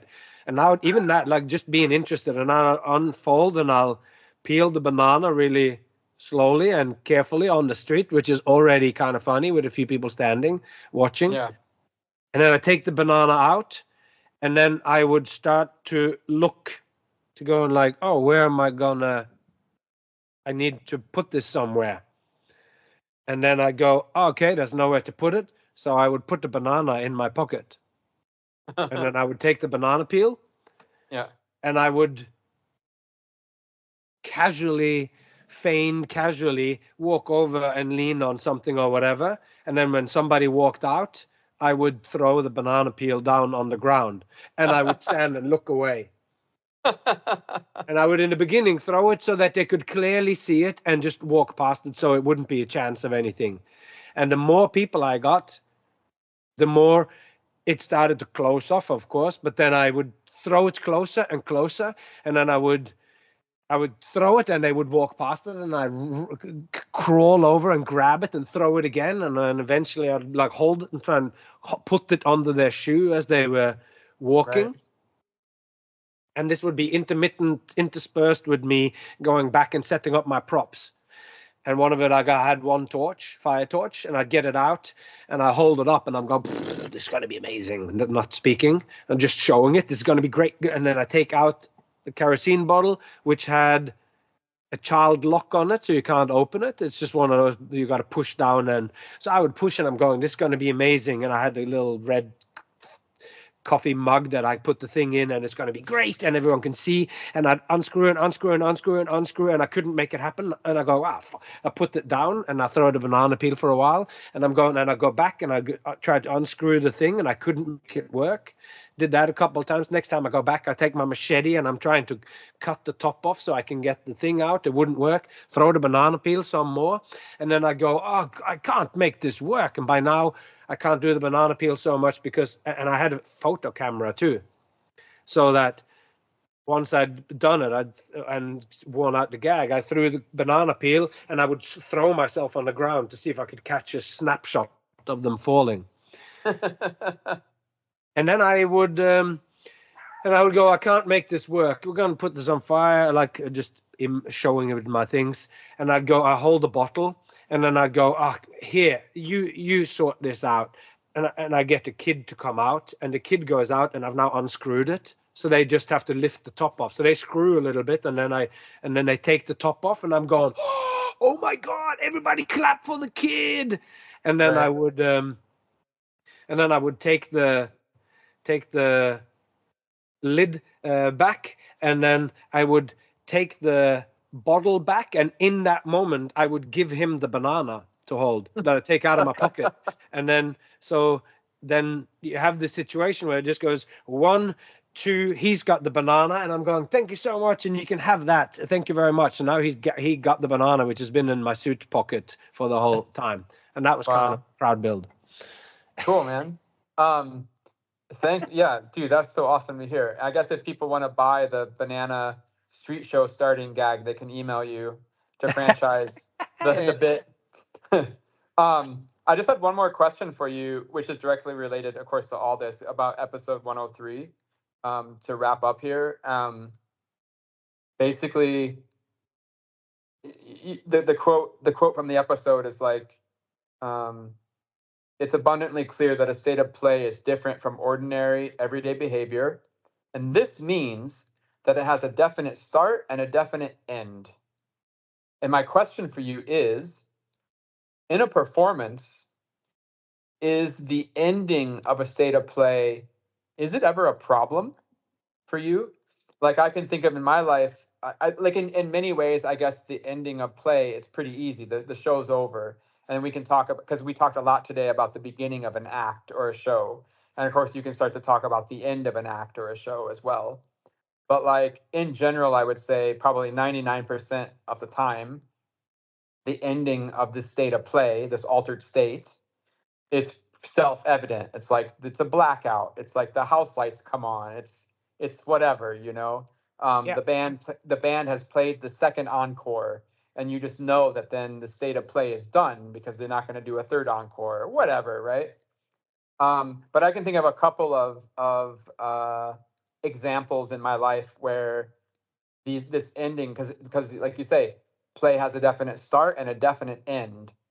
And then I was trying to think of places where like the end was ambiguous or maybe even dangerous or something. So like one example is there's this band from LA called the Eels. And by the way, it's Mark Oliver Everett, I think's his name. He's a terrible person, bad guy. I opened for the Eels once with Marcus Monroe, and that's a whole story. They were not cool, but they did a bunch of kind of art rock stuff once in a while. And one thing the Eels did on one of their tours, 15 years ago, is they would play. So Mark, he's kind of I guess he has like chronic depression, and the only way he kind of feels alive is when he's on stage performing. So they would already play like a 3 hour long set every night as the main show of the concert. They play 3 hours long, but then the concert would be over. The house lights come up. The security is like not aggressively clearing the venue, but they're starting to clean up the beer cans and stuff from the floor, right? And if you waited 1 hour after the show was done, they came back out and played another 1 hour long set.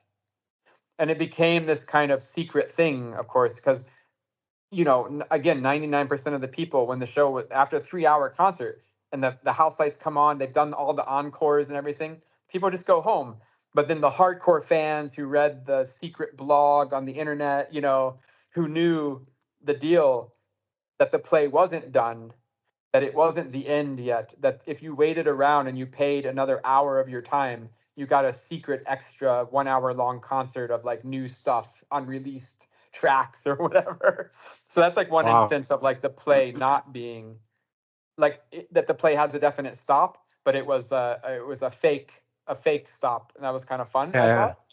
And the second, and so I did that once actually. We did a festival in Belgium where 13 of the graduates from the Swedish circus school program in juggling, we went to Belgium and did a festival. And so we did like a whole day of like Swedish juggling shows. And then I was really inspired by this Eels thing. And so then after the program was officially done, an hour later, we did like a midnight show for just like, 8 people who happened to still be hanging around. And we did like a full hour long performance for them of like stuff we hadn't done earlier in the day. I don't know. That was kind of fun because then the play, that sense of play, it's extended beyond the initial experience of what you think it's going to, that initial expectation. I think that's really fun. The second thing is that we did this show. So Victor Gillenberg, here in Sweden, he was approached like, I don't know, 20 years ago by somebody who owned a library and said, or like ran a library and said, "Hey, do you have a circus show for a library?" And Victor's like, "No." Like, what? Why would I do that? And then the person said, "Well, if you had a circus show that played in a library, I have money, I could hire you." And so he started doing performances in libraries, and that eventually turned into um, me and Luke Wilson doing the shows in libraries, and then when Luke died, Eric took his place. That's how me and Eric started working together. But that first show of doing a circus show in a library, Victor and I were talking about it, and it was like, "Hey, what are you going to do?" And Victor's a juggler, by the way. He's a student of mine from the Sweden school. And so we were talking about like, "Oh, what do you do in a library? Like, what's circus for a library?" And of course, the first level idea, the base level idea is like, "Oh, you're going to go juggle books or something." Like, it's about juggling the objects in a library. It's a one-to-one mapping of like circus in a library, right? Maybe you balance a coat rack on your head or whatever. But of course, I didn't find that, we didn't really think that was so cool. Um, and because also in a library, there's like some level of respect and reverence for books as objects. You don't want to just like casually toss them around. That's like not very culturally cool. Um, but we thought, no, what does a library actually represents is knowledge. It embodies knowledge. Like a library, holds knowledge as its function. And so then we thought, okay, maybe the circus show is going to be around embodying knowledge. Like, what kind of knowledge does circus embody that you can't capture in a book? And that kind of became the idea of the show.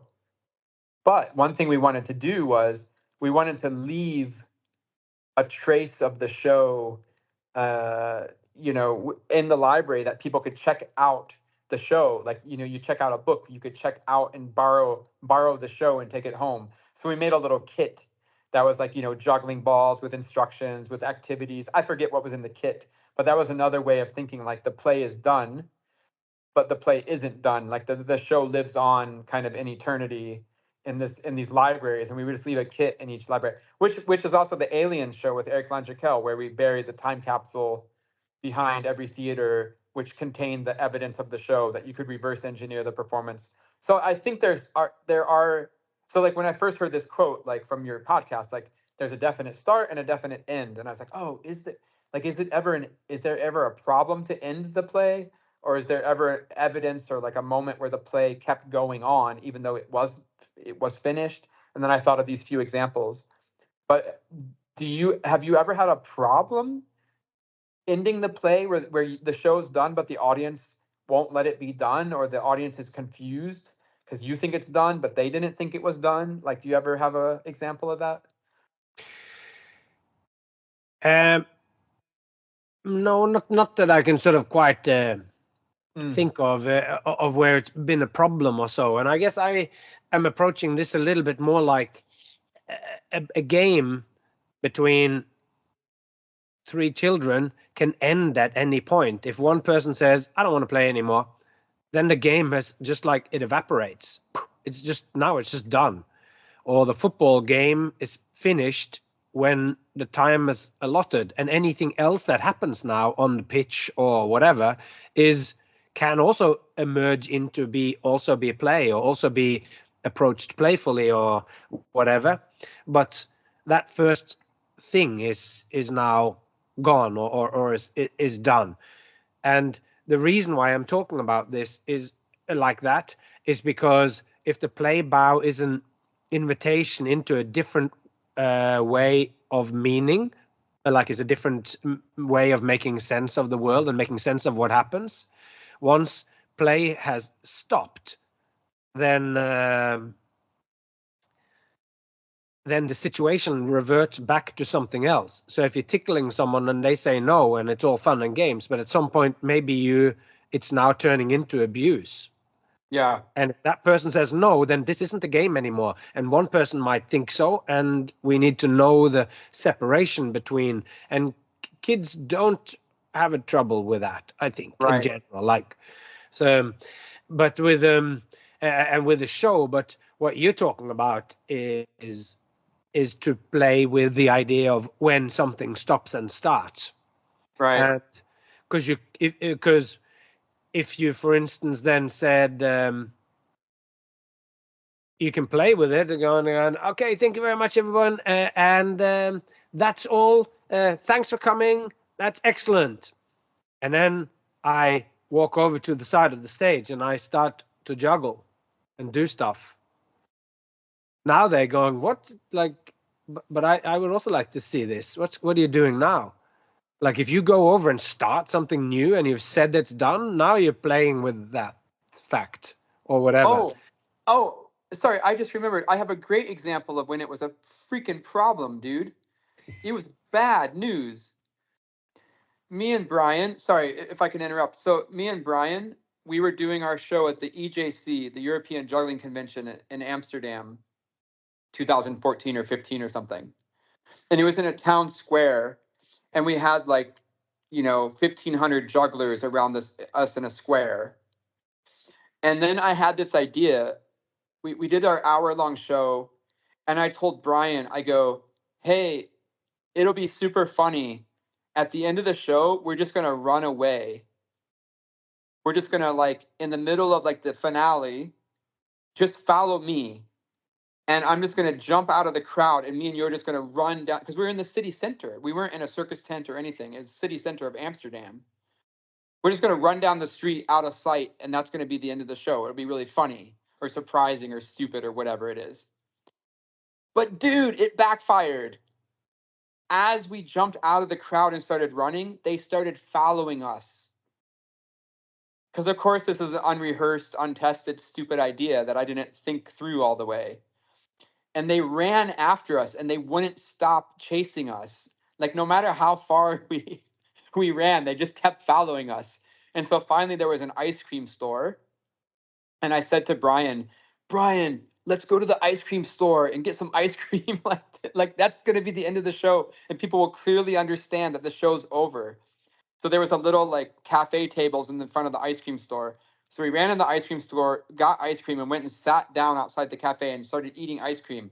And people still stood there and watched us as if we were still doing the show.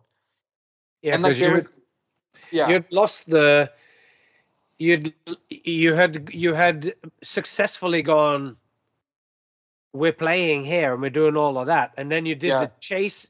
So now we're playing, and now they're watching you, and now you have successfully done what I guess celebrities do, where they're going, I am an event just by sheer existence. So now you just eating ice cream, they don't know if it's done or not, or if something is going to spark up again or whatever. So they watch it thinking that it could potentially go, and you can't act normally with Brian because you have people watching you, so you're also kind of giggling and being, if not performative, you're sort of deliberately trying to shy away. So now it's self-conscious, and it's like you can't quite turn it off. So that's really interesting. Yeah. That's always dumb. But I mean, there is another, and I don't know if this is, I mean, of course we're talking about play, and we can look at play through like everything through play. It is that thing I talked about before. Just yesterday we were talking back and forth about the ending of a show. For example, with me and Eric, our work is really A, B, C, D. That's the structure of the show. Here's this idea. Here's Newton's cradles. Here's a vacuum cleaner. Here's the next idea, right? Magnet clubs comes next.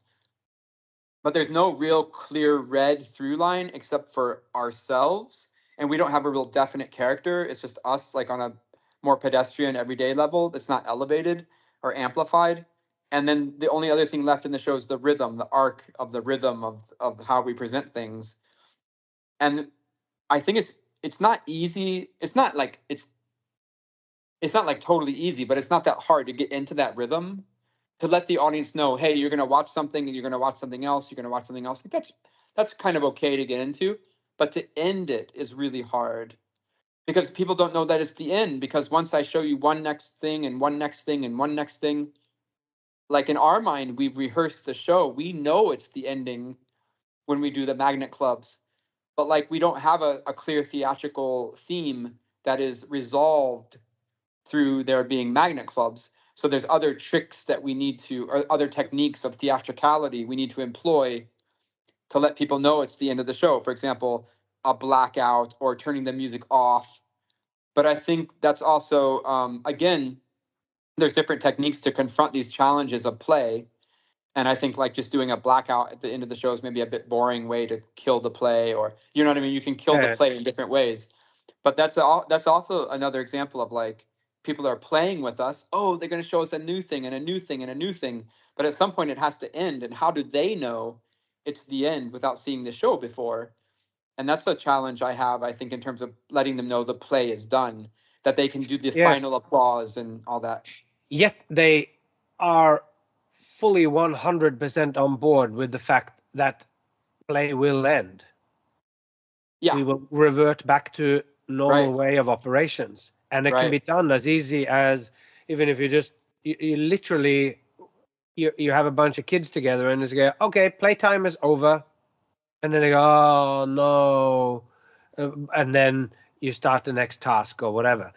So it's like, it's by you just throwing the last club and whatever you do, standing there for a second or turning the lights off or taking a bow or say, thank you very much or whatever, they all goes, oh, that was the end of this kind of thing. And then when you come out and you say, oh, that was so cool to perform for you guys or whatever, they know we are now in a different way of relating to each other or whatever. I mean, what we actually do in reality is we cheat So because the end of the show is we just turn it into a workshop and there's no stop. It's just like we just say, and now for the next part of the show, we need your help. So everybody stand up, and then you're just into the workshop, and we kind of cheat as the end of the show. We kind of skip that moment and we just turn it into something else. And then at the end of that, we're talking. So then we can say, thank you for coming. That's the end. And like we literally say that. But then we're talking in the workshop. So it's kind of funny. I never thought of it like that before, but yeah, that's how we do it. But it is also, it's like, I would say this to finish up, but it's not all times, not all ways to pay attention to things are the same. There is a time that we can have together, which is what the play bow signifies. Now we're going to do something which is different. So Monsieur Eliade says, he uses fancy words and he says, time is not homogeneous, it's heterogeneous, in that certain times are of a different significance. And he's talking about in relation to the sacred. But when we all sit around and we prepare to do a ritual or to do a ceremony, or to have a shared sense of a different kind of time, sacred time, an experience of being together in a different way than we are when we normally deal with the humdrum aspects of life. So, but this time, by the very nature of what goes on in this time, is unlike what's going on in profane time.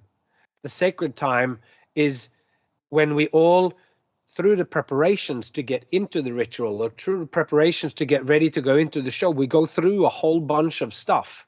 We have to be there at a specific time. We have to do all this stuff. We have to cleanse the space or whatever if you're doing a certain sacred thing, or you have to get ready, or the lights come down and the focus goes down. And we all prepare to go, to be there, to share this significant moment of time and attention where we will experience time differently. We will all focus on the same thing. 100 people will be facing one, which will be leading us towards the experience of one thing, something that either that they have planned in a juggling show or a show, or the leading of a ceremony or a ritual which will enact again, or it will give us the celebration of spring, of Easter, of death and resurrection, of new life springing forth. At least that's the way it is in the Northern Hemisphere. Easter happens at the same time that the first life comes out. So it's a time when we get together and we have prepared ourselves and gotten into to have this exceptional thing that human beings can do, where we all are together and share an event.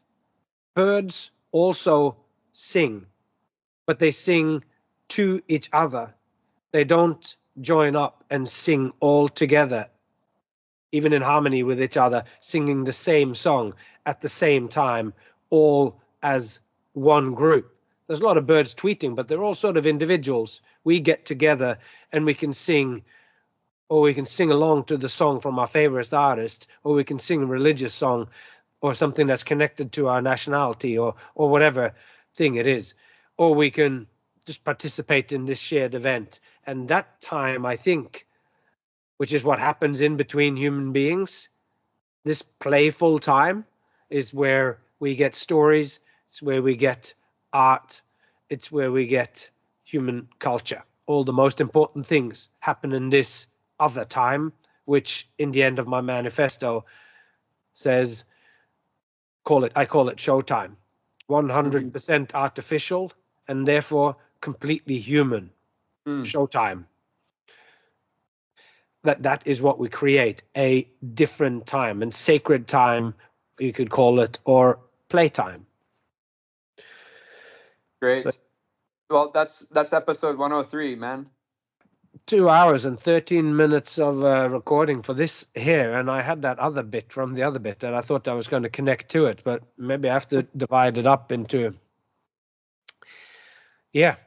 really good. But the wide-spanning thing, and I guess that's what these conversations are. like good point or whatever. That starts out with Right. one word, and we're talking about a specific subject, and we're talking about our experiences and life and whatever. And some of these examples or whatever, I go on for ages, and you go on for ages and tell a whole 5-minute story about all sorts of stuff. So hopefully, and my goal for these kind of conversations too, is that it just concretizes some of the more abstract things that I talk about. And although the last section of this whole season, I take each of those 5 criterias, and although each person by the end of this hopefully can make their own connections to their own work, what these things are, but I do try to spell out. It's not a whole episode on each, because some of them I don't say quite as much or whatever, but I talk for 10, 15, 20 minutes, and some of them for a long time, about what the implications would be to try to connect these things to it. But I guess the overall arching thing of this is not for it to be a first go out, smile, and invite play or whatever. Like, it's not a practical book per se. But that leads us into that we were talking about doing a separate line of inquiry on practical showmanship. I mean, I think for me, my agenda in these conversations about your episodes is almost like a discussion with my former self, to my younger self, where I think, like, for me, when you say stuff like you have to give attention to get attention, you have to be interested to be whatever the fuck. I could hear that when I was younger and be like, yeah, that sounds really important or something. But it just sounds like so like conceptual and like not connected to my everyday life. Like, if I just think about the 20-year-old jugglers in the Sweden school now, and if I go to them and I say, hey, you know, you have to give attention to get attention, they'll take me seriously, which is nice. And they'll smile and nod, and they'll, in their brain, they'll say, oh yeah, that's really important. That's a good point. But they don't, it's nothing for them. Like, it's not in their reality, right? Like, they're just not at the level yet to have that to be useful to them, I think. At least in the discussions I've set up with them, I know that they can't. So then I love it when I talk to you now, and I'm just like, hey man, you said this huge conceptual thing that makes a lot of sense. It's like so important, but like, do you have a simple example or like a concrete example of what you do? And then when you explain like how you meet the audience and all these little things, I think it's so cool, because I think then the kids, or like younger me, can understand that like we can talk about really big, heavy conceptual thoughts, but that doesn't have to mean that the practice of those things has to be huge and heavy and weird. Oh, no. And it's very rather simple. to the contrary. Exactly. It's like, it's back to that thing of going, I wanted to write you a short letter, but I didn't have time. Right. So I'm doing all of this conceptual heavy lifting for us to understand what the process is. But so the book, as I'm writing it now, and the book is currently now titled Facing the Other Way, subtitle, Towards a Philosophy of Showmanship. So what that book, I take the manifesto poem, I am a showman, first and foremost, it's a showman I am. And a showman is someone who faces the other way. And that, which basically just says who a showman is and then describe doing a show. That becomes the picture of the way of the showman, and I unpack that over 300 pages or so, what that actually means.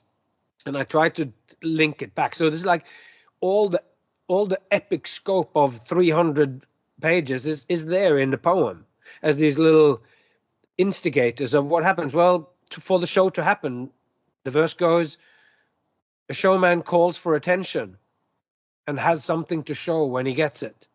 There you go. It's that simple or terse. But when I write about that, so that's those two things.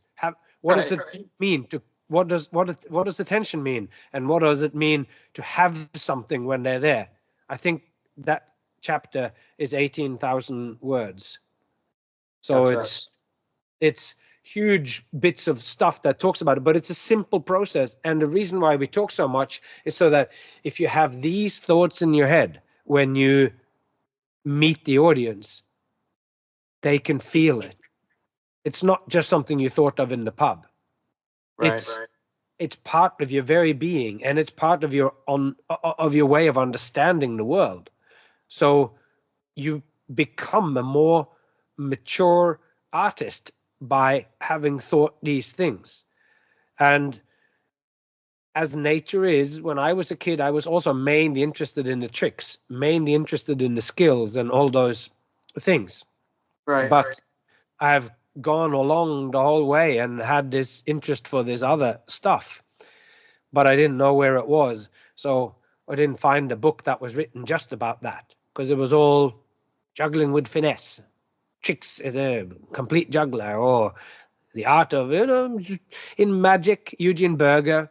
There was stuff there that I was definitely attracted to reading his columns because he studied theology and he had a different approach to these things and he thought more philosophically, and I was leaning in that direction, but I didn't know which book it was to read. And that's what this book and what this podcast is kind of all about, finding that language, so that when Luke says something or whatever book that we talk about, I go, yep, there you go. That's an expression of that. To constantly be able to take it back either to the chapter on attention and what it means to actually have something to show. What do you have that lives inside you that is worthy of 1,300 people giving you their full time and attention for 13 minutes or 1 hour? What do you have that's worthy of that kind of attention, that can withstand that kind of scrutiny and not just be tolerated, but be celebrated? Big questions, and you can get them back down to that tiny little line in the poem. And that's all I need then for the students to remember. They just remember these key little things and going, each one of these aspects is deeply important. It's a whole study in itself. And for you to know that when people go, oh, is this your real job? You're just doing entertainment. And you're going, when you say that, oh, you're just doing entertainment, it's just like saying to the priest, well, do you not do another job? Because you're just really doing religion. And you can say that about anything, but it's actually really deep. All right. We got to be careful not to just go on for another hour. So let's just say thank you so much for the conversation. And it's been totally awesome. Yeah, man. This was super fun. I'll talk to you soon. Yeah. Talk to you soon. All right. Thanks, Frodo. All right. We've gone on and we have shared lots. So I just like to ask you to, if you do enjoy this podcast, just click subscribe so that this podcast gets pulled into whatever app of choice that you use to download these episodes. And maybe find The Way of the Showman on Instagram, see what's going on there. Every now and then I post some good stuff. A lot of time I don't. But it would be nice, if I did, that you were there, checking it out. Until next time, take care of yourself and those you love, and I really hope to see you along the way.